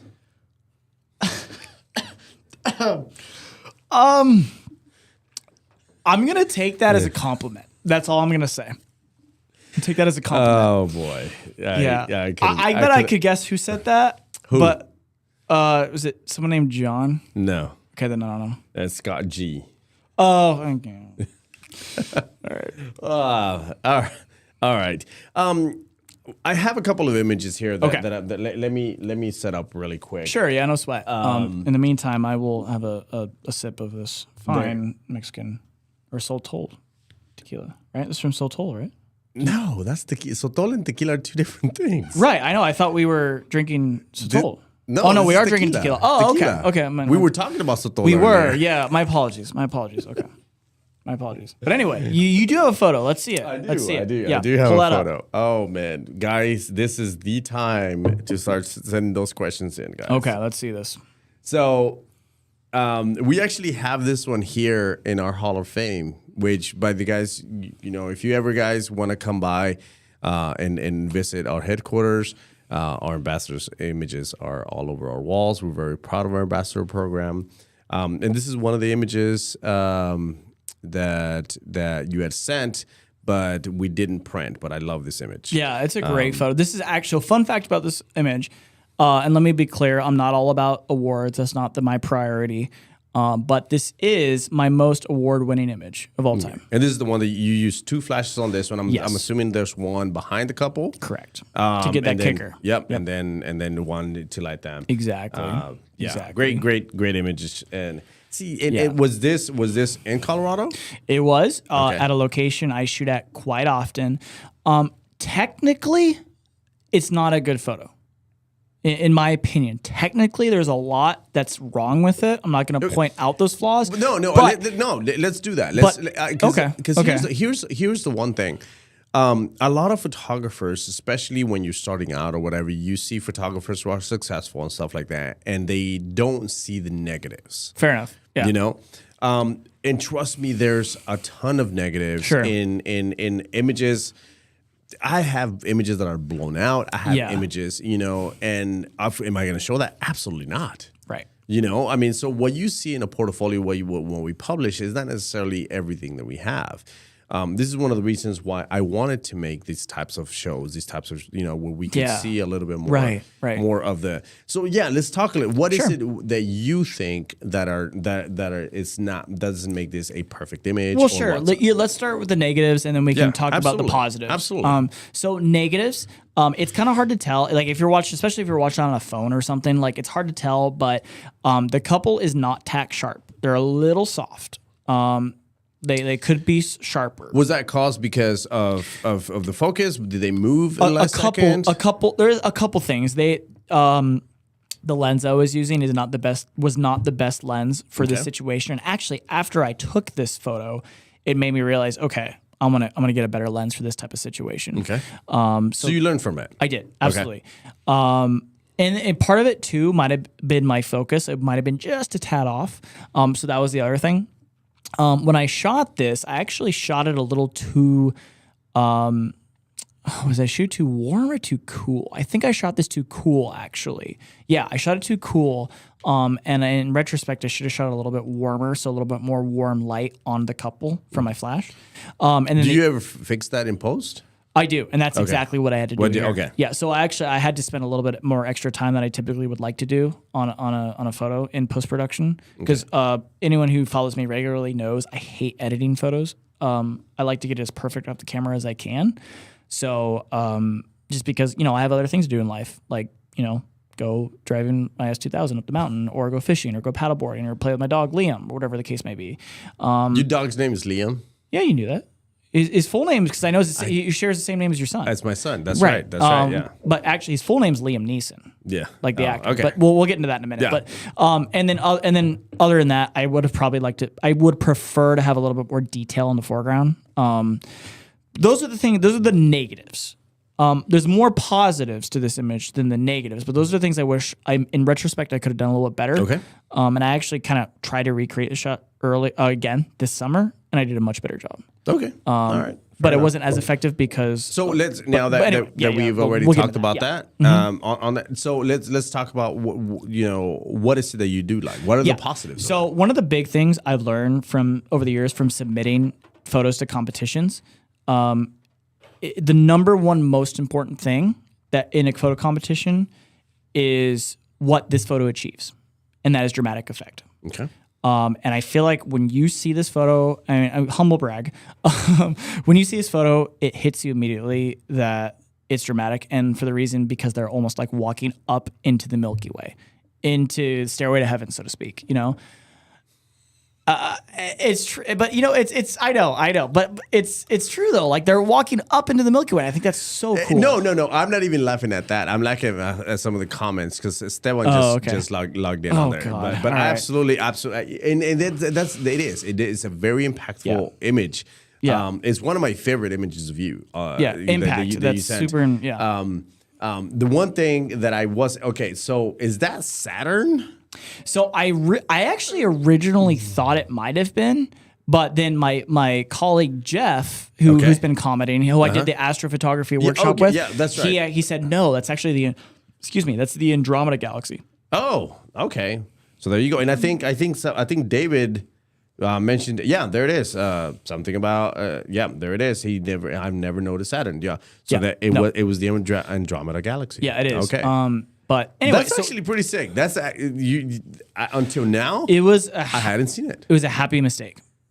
The fact that I captured that as well. So because of the impact. Yeah. I think that's what what's the most successful thing about this image, and that's actually what I did win an award at WPPI for this, and they even said it in the judge room. They said, "Hey, this isn't the most technically perfect, but the fact that this was a single exposure, not a composite, and the impact of the image, like this is an obvious winner." Yeah. And again, I'm trying to be as humble as I can. But no, I mean, which is, and please, this is, it's a big deal. Having competed, having judged and stuff like that on in WPPI, it's a great competition. It's a great competition to have. Do you remember your score on this one? Yeah, it was an 80. 80. Awesome. Yeah. All right, cool. So you were right there. Right there. Right there. That's but again, awesome. It was they even said in the judge room, they're like, there's no way we can't award this because of how unique it is. Yeah. No, absolutely. Absolutely. One of my images, again, that's technically not perfect, but I'm really proud of. Yeah, which is fantastic. Absolutely. So now let's see. Oh, so Esteban said it's out of focus because you were shooting Nikon. Oof. I don't know about that, man. I don't know about that. Hey, just saying. I'm just relating, the comments and the questions. Esteban's just jealous because he doesn't have as nice a hair as me. That is true. That your hair is dreamy. Your hair is dreamy. For those of you who don't know Esteban, spends 15 minutes just to put his hair products out. Exactly. Not on, just to lay them out. Exactly. So actually, okay. So I love the dude. I really do. We're good friends at this point. We've been shopping for watches together. Oh yeah. I consider him I consider him a lifelong friend. So I don't. Would you say you're a timeless friend?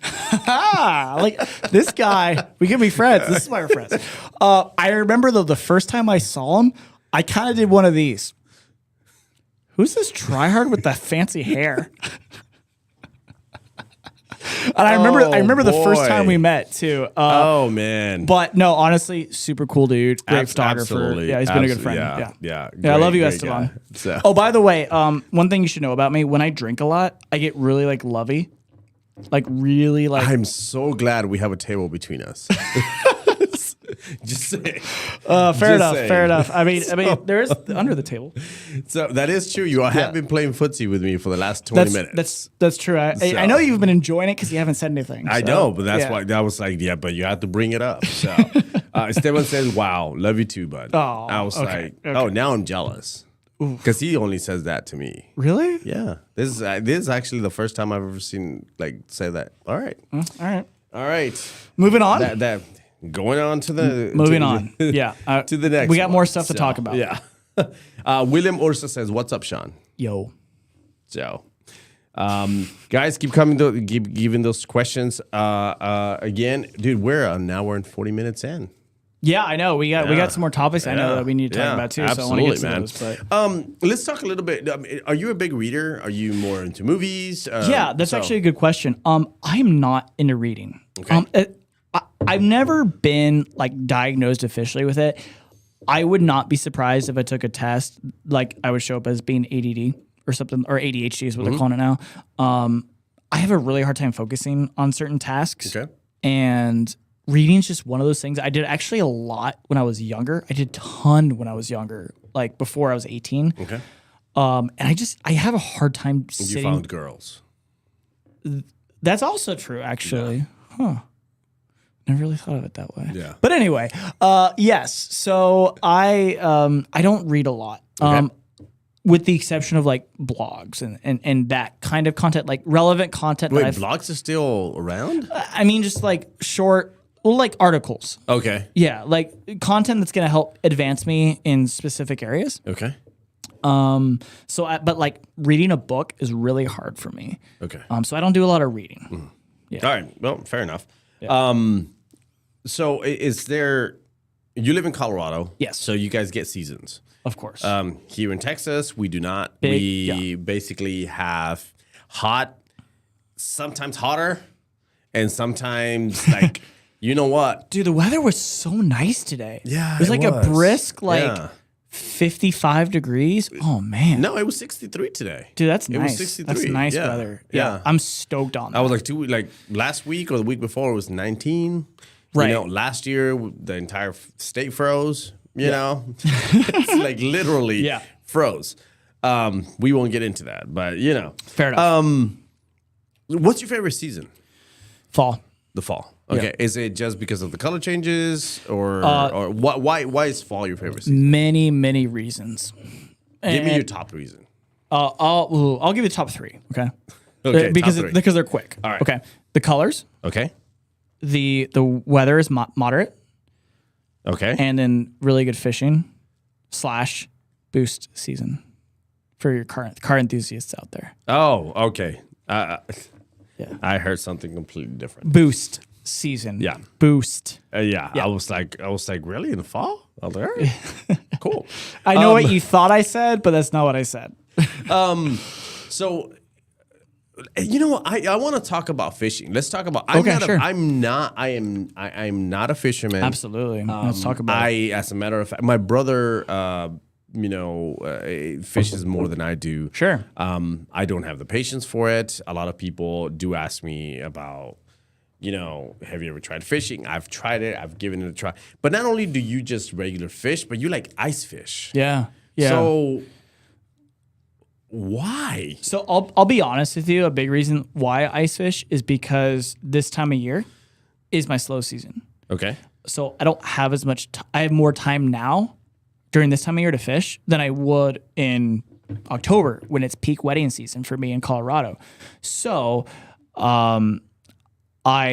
it was more out of like necessity. Like I wanted to get my fishing fix in, but really one of the only things we have this time of year is ice fishing. So that's what I do, and I really enjoy it. Yeah, it's cold, but I'm adequately prepared. I have an ice fishing tent. I have a heater. I have my crampons on my boots. Like, it's a good time. It really is. It's not as cold as it sounds. I'm going to take you up on you asked me one time, because I said the same thing about ice fishing. Yeah. Like, you need to come. I'm going to take you up on it one of these one of these days. We got and about a definitely do solid 2 more months. So for ice fishing. I was like, probably not this year. That's fair. That's fair. I'm staying as close as I can to my family. Yeah. Well, had a scary situation. Yes, you did. Yeah. Yes, we don't have to talk about it tonight. No, but yes, spend time with your family. But definitely, I'm definitely gonna. I'll take you up on that. Fair enough. Because I do want to give it a try. It's fun, man. So, it really is. I know, like when I say, hey, let's go sit on a frozen lake for 8 hours and see what happens, doesn't sound super appealing at first, but once you've actually done it and you do it right, like I do, it's a fun time. So do you have like the little hut? Yeah, I do. Really? Yeah, I have the hut. I have a heater.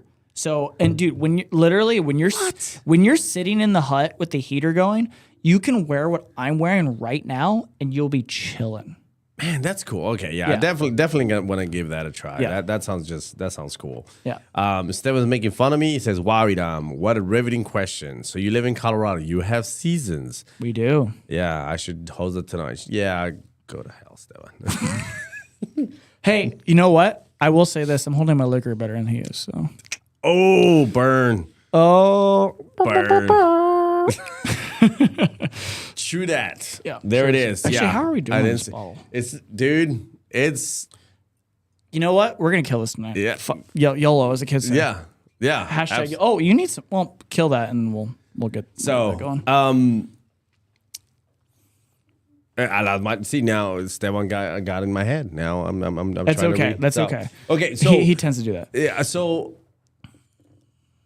about books, we were talking about books. Absolutely. And the reading thing. So you're not much of a reader. Are you more? Do you like movies? Do you just like being out there? Like what's kind of outside of photography? Outside of fishing is like what is it that you do? Like what's your go-to? So that's actually a good question.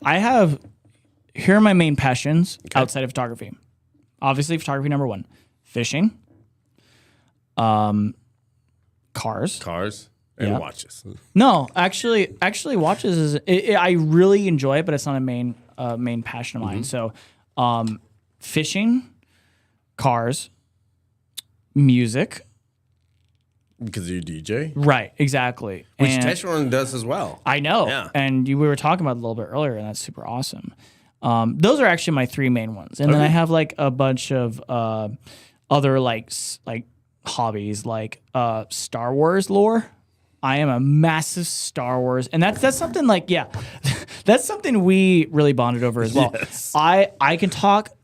I could do 6 hours of just talking about Star Wars. You saw my office. I love Star Wars. I've been a Star Wars fan since I was before I could even remember. Best Star Wars movie. You know the answer to that. I know Because I do. we have the same answer. I know I do, Yeah. but I want the people to hear it. The best Star Wars movie is And Daniel Aguilar, you better be on here and you better comment something. Yes. So. The best Star Wars movie is Rogue One. Yes, it is. Yeah. Yes. Yeah. Yes, it is. For many reasons, and I don't want to talk about. We don't have to talk about that, but there are many reasons why that's the best one. But it is the best. So, yeah. Absolutely. Did you finish Andor? The answer. Okay. If you're gonna ask me, have you watched XYZ Star Wars content? The answer is always yes. So just assume the answer is yes. Okay. So yes, I have. dude, is it or is it not the best show on television this year or last year? Actually, you know what's interesting is IGN rated it as the best as the best content on television this year. Period. Yeah, they rated it as the best. Absolutely. I would for 2022, yes, it was the best. And part of the reason why I enjoyed it so much is not just because of the fact of not just because of what it was, which it was epic, but because the format was so much different than any other Star Wars content that has been out there. It was dramatic, not because of like, oh, lightsaber battles and whatever. It was just because of like you get emotionally attached to what's happening in the show. And it was phenomenal, and it was actually the viewership was not very high compared to other Star Wars content, but it was so good. Oh, absolutely. So good. If you haven't watched it, I recommend it. I've got a good one here, and it comes from Jet, which is From who? Javier. Okay. You know, Yeah. he actually works here in the office. Yeah. Javier. What's the question? So, is Old Republic canon or not? So technically it's not anymore. Unfortunately, there are some amazing stories from the Old Republic. However, Star Wars. Should it be? That was a follow-up question. Okay, yeah. So Star Wars / Lucasfilm / Disney is trying to bring certain elements of the Old Republic back into canon. The most recent example, they brought Darth Bane back into canon. Or actually, I guess that wasn't that recent. But but in like the Clone Wars TV series, they referenced Darth Bane, who invented the rule of two. They brought him back into canon because originally that was Legends. Absolutely, I would love to see some Old Republic content in the Star Wars canon. Absolutely. Yeah. I agree. For those of you who aren't Star Wars nerds like us, basically the Old Republic takes place like a couple thousand years before the events of like the main Star Wars like trilogy. Yeah. So, Yeah. if you guys, Scott, fun fact: my grandfather worked on some of the early Star Wars movies as a gaffer. You've got to be that's super kidding cool, me. and that's relevant to our industry. What? That's super cool. Dude, that's awesome. Yeah, really You cool. didn't tell me that. That's awesome. Yeah, that's we can that's be friends. fantastic. Yeah, absolutely. Yeah. Let me see. Do you bring any of your cameras ice fishing, or do you unplug for the solos? I unplug. Yeah. When I'm not working, like, okay, don't get me wrong, I absolutely love my career. I love what I do, but there are absolutely moments, especially after like this past October where I shot 15 weddings, where I'm like, I do not want to touch a camera. Yeah. Like, I can relate to you that. know, like my iPhone, cool. That's Yeah. good enough for me. I just want to enjoy my life and go fishing, go paddleboarding, binge watch Star Wars, whatever. Absolutely. Yeah. No, I completely agree with that. I think there's something, one of those things where you don't want to. Sometimes, man. I mean, I have friends who live with a camera attached to their face. Yeah. Respect. Absolutely, Yeah. absolutely, man. And they get absolutely great content and images from their vacations or whatever. Right. I take my phone. Everything that I do, my entire Follow Me project, the entire trips that I take with my family, all that stuff is nothing but my iPhone. That is absolutely it. I don't want to live, and this is just a personal choice. I don't want to live my life behind a viewfinder. Yeah, like I'm going to I'm going to Mexico in a couple weeks with a friend of mine, and she's like, "Hey, so you're gonna bring your camera, take a bunch of photos for us, right?" I'm like, "No." Like, no, I'm gonna sit my ass on a beach, get a nice tan on, and that's it. Yeah. So, all right. Yeah. No. Fair enough. What is your favorite ship in Star Wars? Jeff Decker. Great question. Yeah, that is a good one. There's so many. Okay, so I grew up playing Star Wars Rogue Squadron, and you had the opportunity to fly a variety of different ships. And you could like kind of like get a sense for how like they handled and everything. Probably, I'd say the A-Wing. Yeah. Yeah. Okay. Didn't get a lot of screen time. Yeah. Got very little screen time in Star Wars. Yeah. Actually, only maybe like 30 seconds in episode 6. But Return of the Jedi. Yeah, that's right. Yeah. Yeah, but other than that, maybe the Naboo Starfighter. They did bring it for that split of second in episode 8. That's true. Yeah. Actually, no. I'll take that back. It's now, because Star Wars is trying to be PC, it's now called the Fire Spray, Boba Fett ship. But traditionally, it was called the Slave One. Yeah. That's true. That's my favorite ship. Okay. Yep. Absolutely. Yeah. The Slave One. Slash Fire Spray. I'm a Sith all the way, dude. Always have been. Absolutely. The TIE Fighter. Which one? Just the standard TIE Fighter, it's a standard or the TIE Fighter? I'm a classic standard TIE Fighter. Yeah. You know, the gray kind of off-white. Well, and it sounds. It's the sound. Yeah. That is to me. Yeah. That to me was like, it's the fantastic part of it. Okay. we got another, man, dude. Star Wars really kind of pushed some buttons on that part. Yeah, dude. What is your take on Ronin? Wait. From Legends, Ronin. Oh, okay.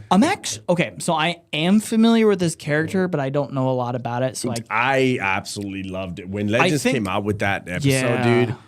I've been like to the point where I have reached out to my friends in Asia. Wait, are you talking about Ronin or Revan? No, Ronin, not Revan. Then I'm actually not super familiar with that character. So, did you ever you watched Legends, right? I think it was the first episode in Legends where it's the samurai Jedi. Yeah. Oh man. Yeah, like no, that. I'm actually not. I mean, not Legends. I'm sorry, Visions. Yeah, I know Visions. what you meant. The anime. I'm not. You're right. Yeah, I don't have enough knowledge Visions. on that to comment. Yeah, but I'm super stoked that Star Wars was able to release a version of their story in the anime with anime. Yeah. So especially with that, but that one, dude, that is. I've seen one, and it was on TikTok. One guy who made his own Ronin lightsaber. Oh, that's cool. Boy, that's cool. I did a Star Wars cosplay once. David Scott Bowles is like, I'm so lost. Yeah, it's okay. Let's move on, actually. I love talking Star Wars, but let's move on. Let's talk about more relevant things, like, I don't know, like photography. Yeah. Like, we could talk for Star Wars Yeah, forever. well, absolutely. But we're going to get carried away here. Jeff Decker's B-Wing was his go-to as well. Sure, fair enough. But Ronin. Yeah. Jets. Cool. Loves it. I'm glad there's some people out there that are as passionate about it as we are. Yeah, absolutely. Because we're absolutely. Nerds. So, we're nerds for sure. What was the last, going back into, photography and stuff like that. We don't have much of that bottle, so we've got a little bit of left of the show. Yeah. On that. If you were to talk, from where you're at currently now. Right. And you were to see your 5-year-old self. Ooh, okay. What is the one thing that you would say, hey, listen, when you start as a photographer, make sure you do what would that one piece of advice that you would give yourself? Discover your passions early if you have the ability to do it and chase them, chase your dreams. Okay. Because our time on this, okay, we're about to get deep again. Our time on this earth is limited, for some people more than others. And if you can find what you're passionate about early on, chase it. Okay. Yeah. Yeah. That's all I have to say about that. That's a good one, man. Yeah. That's awesome. There's an image that you sent, and I actually want to know the story behind this image. Okay. Because I did tell you to send me, some of your favorite images. Absolutely. Which we already saw 2 of them. And then you send me one. Sure. That I was actually kind of confused by. Okay, what are we talking about? Actually, I know what you're talking about. Yeah, so let me set this one up real quick. Absolutely. So this is the image that you sent me. Yeah. All right. So let's talk a little bit about this. Okay. Yes. One is why. I know who this is, but please explain to me who this individual is and why this image. Okay. So before I talk about this, if you know who this is and what he's doing, please leave a comment. So don't say the name, don't say anything. I want to know. I want to know if people recognize this. Yeah. So this individual is is my biggest inspiration in the photography industry, or I would say my first inspiration. This photographer's name is Joe McNally. And as soon as you said that, Mark Curry said Joe McNally. Yep. This is Joe McNally, and he is a Nikon ambassador. He has been for years. And he was my first inspiration on using portable lighting equipment creatively. This is a shoot he did back in 2008. I think it was a promotion for both the SB800 and the Nikon D3 simultaneously. So very long time ago, right before I started my career. And basically the idea, now looking at this photo, it looks ridiculous because it is ridiculous, right? I'm not going to lie. I'd seen this image before, and even the first time that I saw it, I really thought it was Photoshopped. Right. No, it's legit. I've seen the video. It's on YouTube. Yeah, absolutely. But I remember when I saw the still of it, I was like, that's gotta be Photoshopped. No, it's legit. Yeah, it's legit. But continue. Well, the whole idea of it was a promotion for Nikon, right? Where he was trying to show hey, you can get these super dramatic photos in really harsh light using nothing but portable speed lights from Nikon. Now, keep in mind, this is in the days way before Geekoto, where you could have a flash unit the same size as one of those flashes and get 200 watts out of them, right? This is way before then. But it was a big deal at the time because he showed what you could do with flash wirelessly before that was even a thing.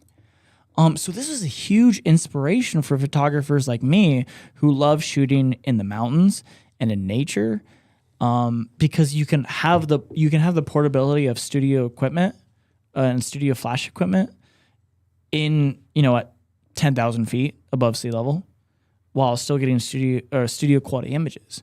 So when I saw this for the first time, I was like, holy crap, this is amazing. So this was a big inspiration for me. And I actually did get to meet Joe McNally in person once, and I was trying to find the image for this podcast or this live interview, whatever you want to call this, for the GTS. And I couldn't find it. But basically, I met him at WPPI in 2015, and I actually had him sign my iPad. It was a big moment for me. But he's been the biggest inspiration for me, at least early on in my career, on being creative with light. Awesome. So that's why I wanted to share his image. Yeah, no, absolutely. And I remember, I mean, when I asked you for the images and you sent me to it, I was like, because with Esteban, he went all deep and it was like fan ho, and I was like, oh, which at the time, we did have the fancy technology, but I dropped the ball and I told him way too late, so we had to Xerox some images. Now we were literally able to upload the stuff like that. But yeah, Joe McNally, man, he's a pioneer in the industry, somebody who has And he's a done- Nikon. Like I said, he's a Nikon shooter. And he is. So, Absolutely, man. Absolutely. And that this is the big thing where brands, man, I was like, it's great, it's fantastic. I'm a Canon shooter. Right. But man, the best camera is the one you have in your hand. It really is. Like I said, Plain like and simple I when it love comes to Nikon, and it's my dream to be sponsored by them one day because I do believe in the brand. Nikon, Yeah. reach out. I can vouch. Right. So No. Geekoto can vouch. Exactly. I would love to be sponsored by them, but at the end of the day, the best camera, like you said, is the one that you have in your hand. Yeah. I'm not gonna say that Nikon is better than Canon or Sony or Pentax even. They're just what I'm comfortable using. Yeah, absolutely. And if anyone approaches me for the first time and says, "Hey, I'm looking to get into photography, what would you recommend?" Every time it's going to be a Nikon. Awesome. That's that's great, man. Yeah. Obviously the jokes are cracking on there. Here we go. David Here we go. Scott Blah Bowl- blah blah blah blah. David Scott Bowl says all those slides just to miss the focus with the Nikon. Yeah. Yeah. See. Yeah. Whatever. Yeah. Whatever. So, Okay. Anyway, that's awesome. As How you beautiful doing? as he is, let's take his image off. the screen. Absolutely. Yeah, Let's you're switch- more better. You're let's better switch looking over. than he is. Let's so. switch this one over. Okay. Well,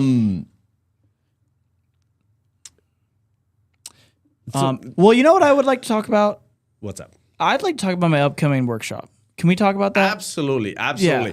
And really quick, guys, all of you guys who have been standing, or around or whatever, please subscribe. We love doing these. We're going to be talking about, and as a matter of fact, I want your workshop to be the first one to appear on the YouTube channel. Oh, okay. So Cool. let's make that happen. Yeah. But Actually, let's talk about let's talk a little bit. Yes, let's do that. We're gonna, like I said, you're an educator. Sure. So I tell me about your workshop. It's in Colorado. yeah, and you've been to it. Absolutely, yes. Yeah, I you have. came to my first one. Yep. My first wedding photography boot camp. I should specify. So much fun, and actually, we. You guys have only seen the two of us, but actually on the side here we have Colby, who is one of my previous workshop attendees, and he can attest that it is a lot of fun. Obviously, there's a lot of education for 3 days straight, but we just have fun. Which it is. It's a boot camp. When it says it's a wedding boot camp, it is a boot camp. It is, but it's also not like so hardcore to the point where you're like, oh, I hate my life. No, absolutely. What I'm talking about is like, you drop the hammer on the stuff. You answer all the questions. You get, and they're it's 3 long days. And then you guys get to party pretty well. We do party. Pretty good. We Pretty did good. karaoke at one. Yeah. Like I make sure that the shelves are well stocked with premium liquor and all that. Actually, at my first boot camp that you were at, you introduced me to mezcal for the first time. I did.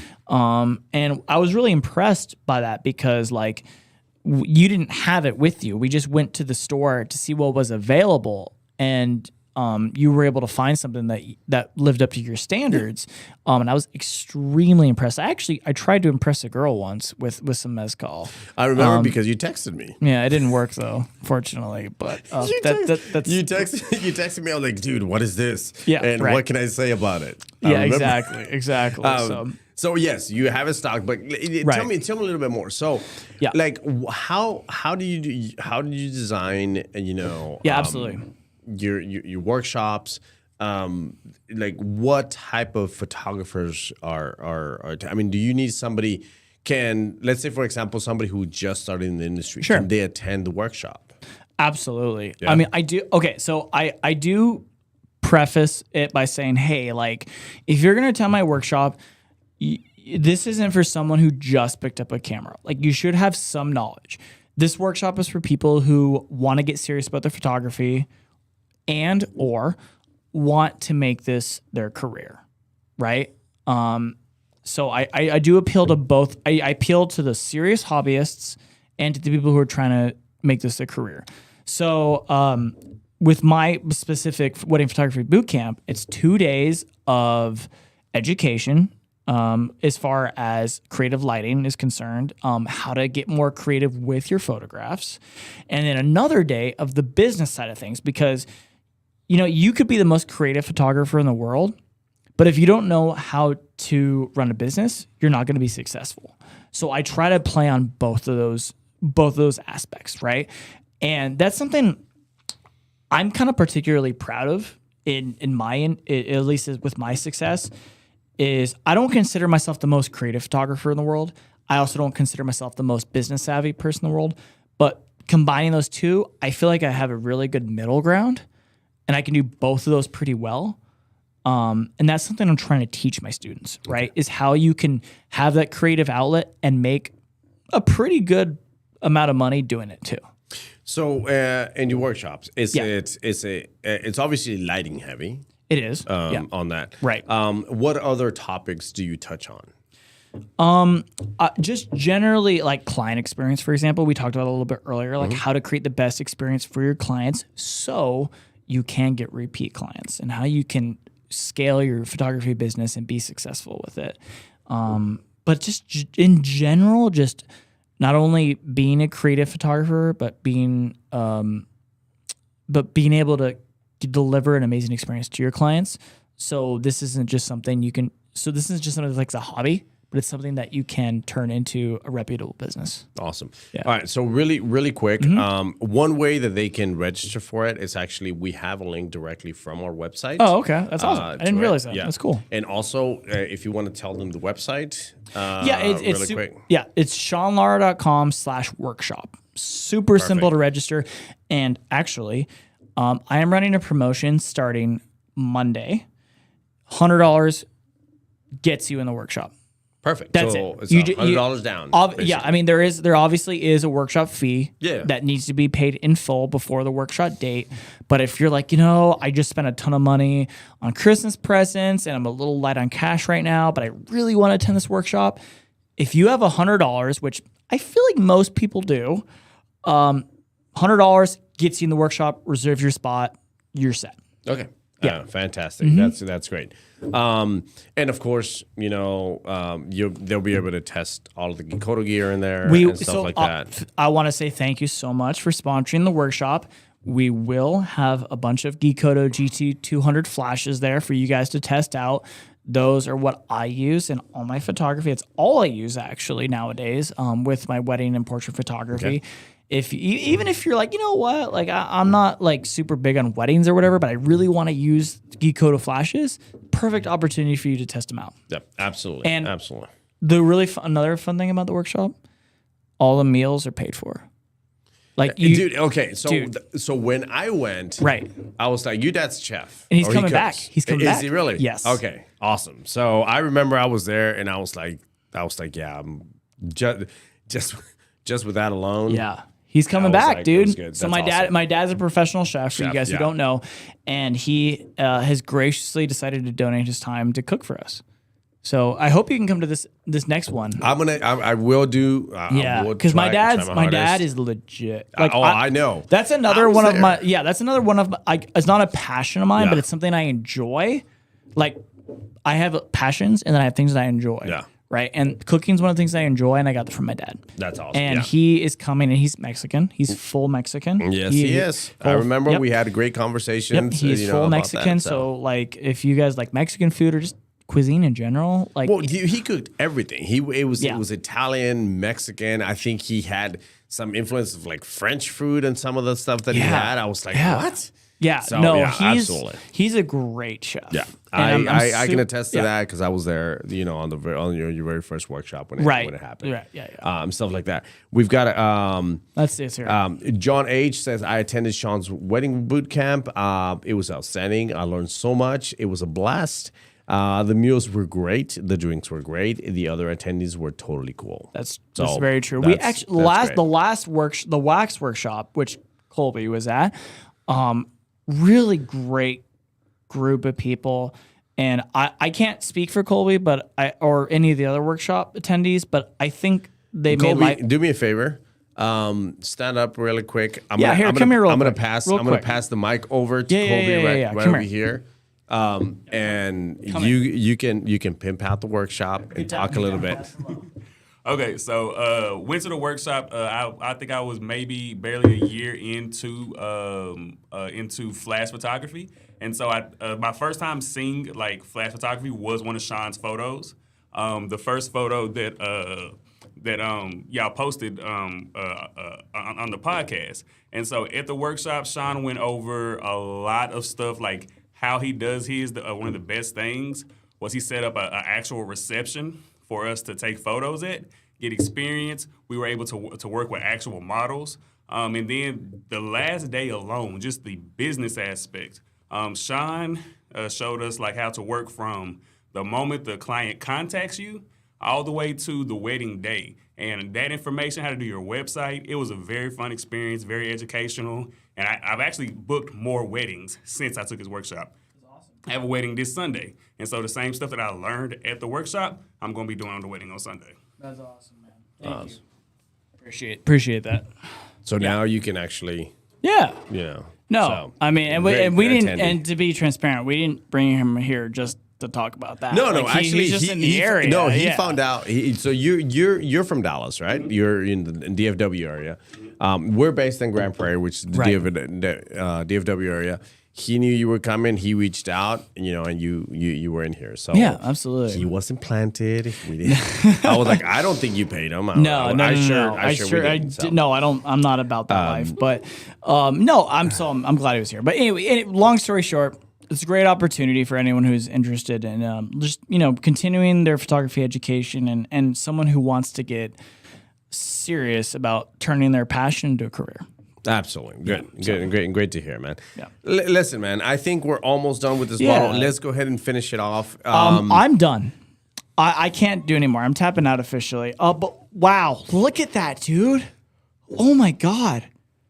We killed that entire bottle. I can't drink anymore. Like if you gave me an hour, I could do it, but I can't do it right now. Oh, like Don Fulano has one? No, Thank you, sir. Because I still Fantastic. have this much. You do. I'm gone. I'm still one ahead of you. No, you're not. So we're good. Okay, all right. But with everything, again, Sean, thank you so much for being here. Right. No, absolutely. Again, thanks so much for being a part of the Geekoto family. No, and I just want to say, like, real quick before we sign off. I attended my first WPPI in 2012. And I remember seeing these, what I thought at the time, super successful photographers in the industry talking about their success and how they've been creative and blah, blah, blah, blah, blah. And I remember thinking to myself, one day I want to be there. It probably won't happen, but one day I would love to be there. And I'm here. And I'm so humbled and I'm so stoked that I met you, not only because of the fact that you're affiliated with Geekoto and all that, but just because you're an awesome person. And I'm really happy. I love teaching, and I'm really happy that I'm able to share my success and my creativity with other photographers because I want to see others succeed in their passion. And I'm so thankful that I'm able to do that because I've gotten so much joy out of my life being able to do what I love to do for a living, and I want to see others do the same. That's great, man. That's great to hear. Yeah. Guys, thank you so much for sticking around. Thank you for commenting, for staying with us. Dude, 2 hours and 16 minutes so far. That's a long show, yeah. That is so far. This has been our longest show. We discussed everything from cameras to you not reading books, Star Wars, to fishing, to watches, to cars. Absolutely. Yeah. So again, guys, thank you so much for sticking around for this long. We've got more coming on this year. Yeah. Later on this year, we will start publishing a lot more of our. We will be launching what's Geekoto University or Geekoto Academy, where you're going to be seeing a lot of our ambassadors teaching. They're going to be giving tips, tricks of the trade, stuff that they currently use. And not only on the lighting aspect of it and how they use the Geekoto equipment, but also just stuff as basic as camera settings and stuff of, their go-to gear in this situation. So please, if you haven't yet, subscribe to our YouTube channel, hit that little bell so that you are warned when new stuff, new content is coming up. Again, thank you so much for sticking around. We're here. Sean, anything else that you want to add at the end before we log off? No, honestly, I just want to, for those of you who are in my Facebook group, who have been following me for years, I just want to give you guys personally a big shout out and a big thank you for, supporting my passion, my career, and my clients especially as well. I wouldn't be where I am without you guys. So thank you so much. That's it. Well, awesome. Thank you guys so much. And it is another show, another almost bottle of tequila. Didn't quite make it through, but no, we'll finish. So No, far, we're gonna finish this. No, but not just at the not show. on air. Not Just- on the but air. we're gonna finish this because, look, just really quickly, just pan onto this. Like, look how close we are, guys. Hold Hold on. on. Yeah. Like, literally, like this is a big. This was 750 mils. Yeah. Look how close we are. That's like literally like one shot. Yeah. So Yeah, we're very close. We're gonna kill this by the end. By the end of the night. But by the end Yeah. of not by the end of the show. All I'm happy about is that I beat Esteban. That's all I'm happy about. So All right, there you go. It is Yeah. the gauntlet has been thrown. it has. It has been thrown. So you know what that means, Right. Well, I don't was know. like, Actually, no. What does that mean? Oh, we'll find out in Vegas, man. Oh, no. We'll find out. Oh, God. We will. Oh, God. We will find out in Vegas. If you guys are in Vegas, make sure you guys say hi to both of us. Absolutely. Yeah. So we will be at Imaging USA. Our current, the first 3 months, we're going to be at Fearless Photographers conference in Colorado, Imaging USA in Nashville, Sync in Orlando. And then we will be at WPPI in Vegas with finishing off Masterclass in Mexico City. So all of these dates are on our website. Go check them out if you want to register. If you want to attend Yeah. any of these, please do. Again, thank you guys so much. Register, subscribe to the channel. And Yeah, stuff please like that. subscribe, guys. Geekoto has some amazing educational content. Subscribe. And again, thank you guys so much for sticking around for this long. As you can see, every time that I turn, I said because I'm trying to figure out what buttons I'm supposed to be pushing. Fair enough. Because I still don't have it memorized. This is only our third live that we are doing. Yeah. But for now, thank you guys so much. Have a wonderful evening and light up the sky.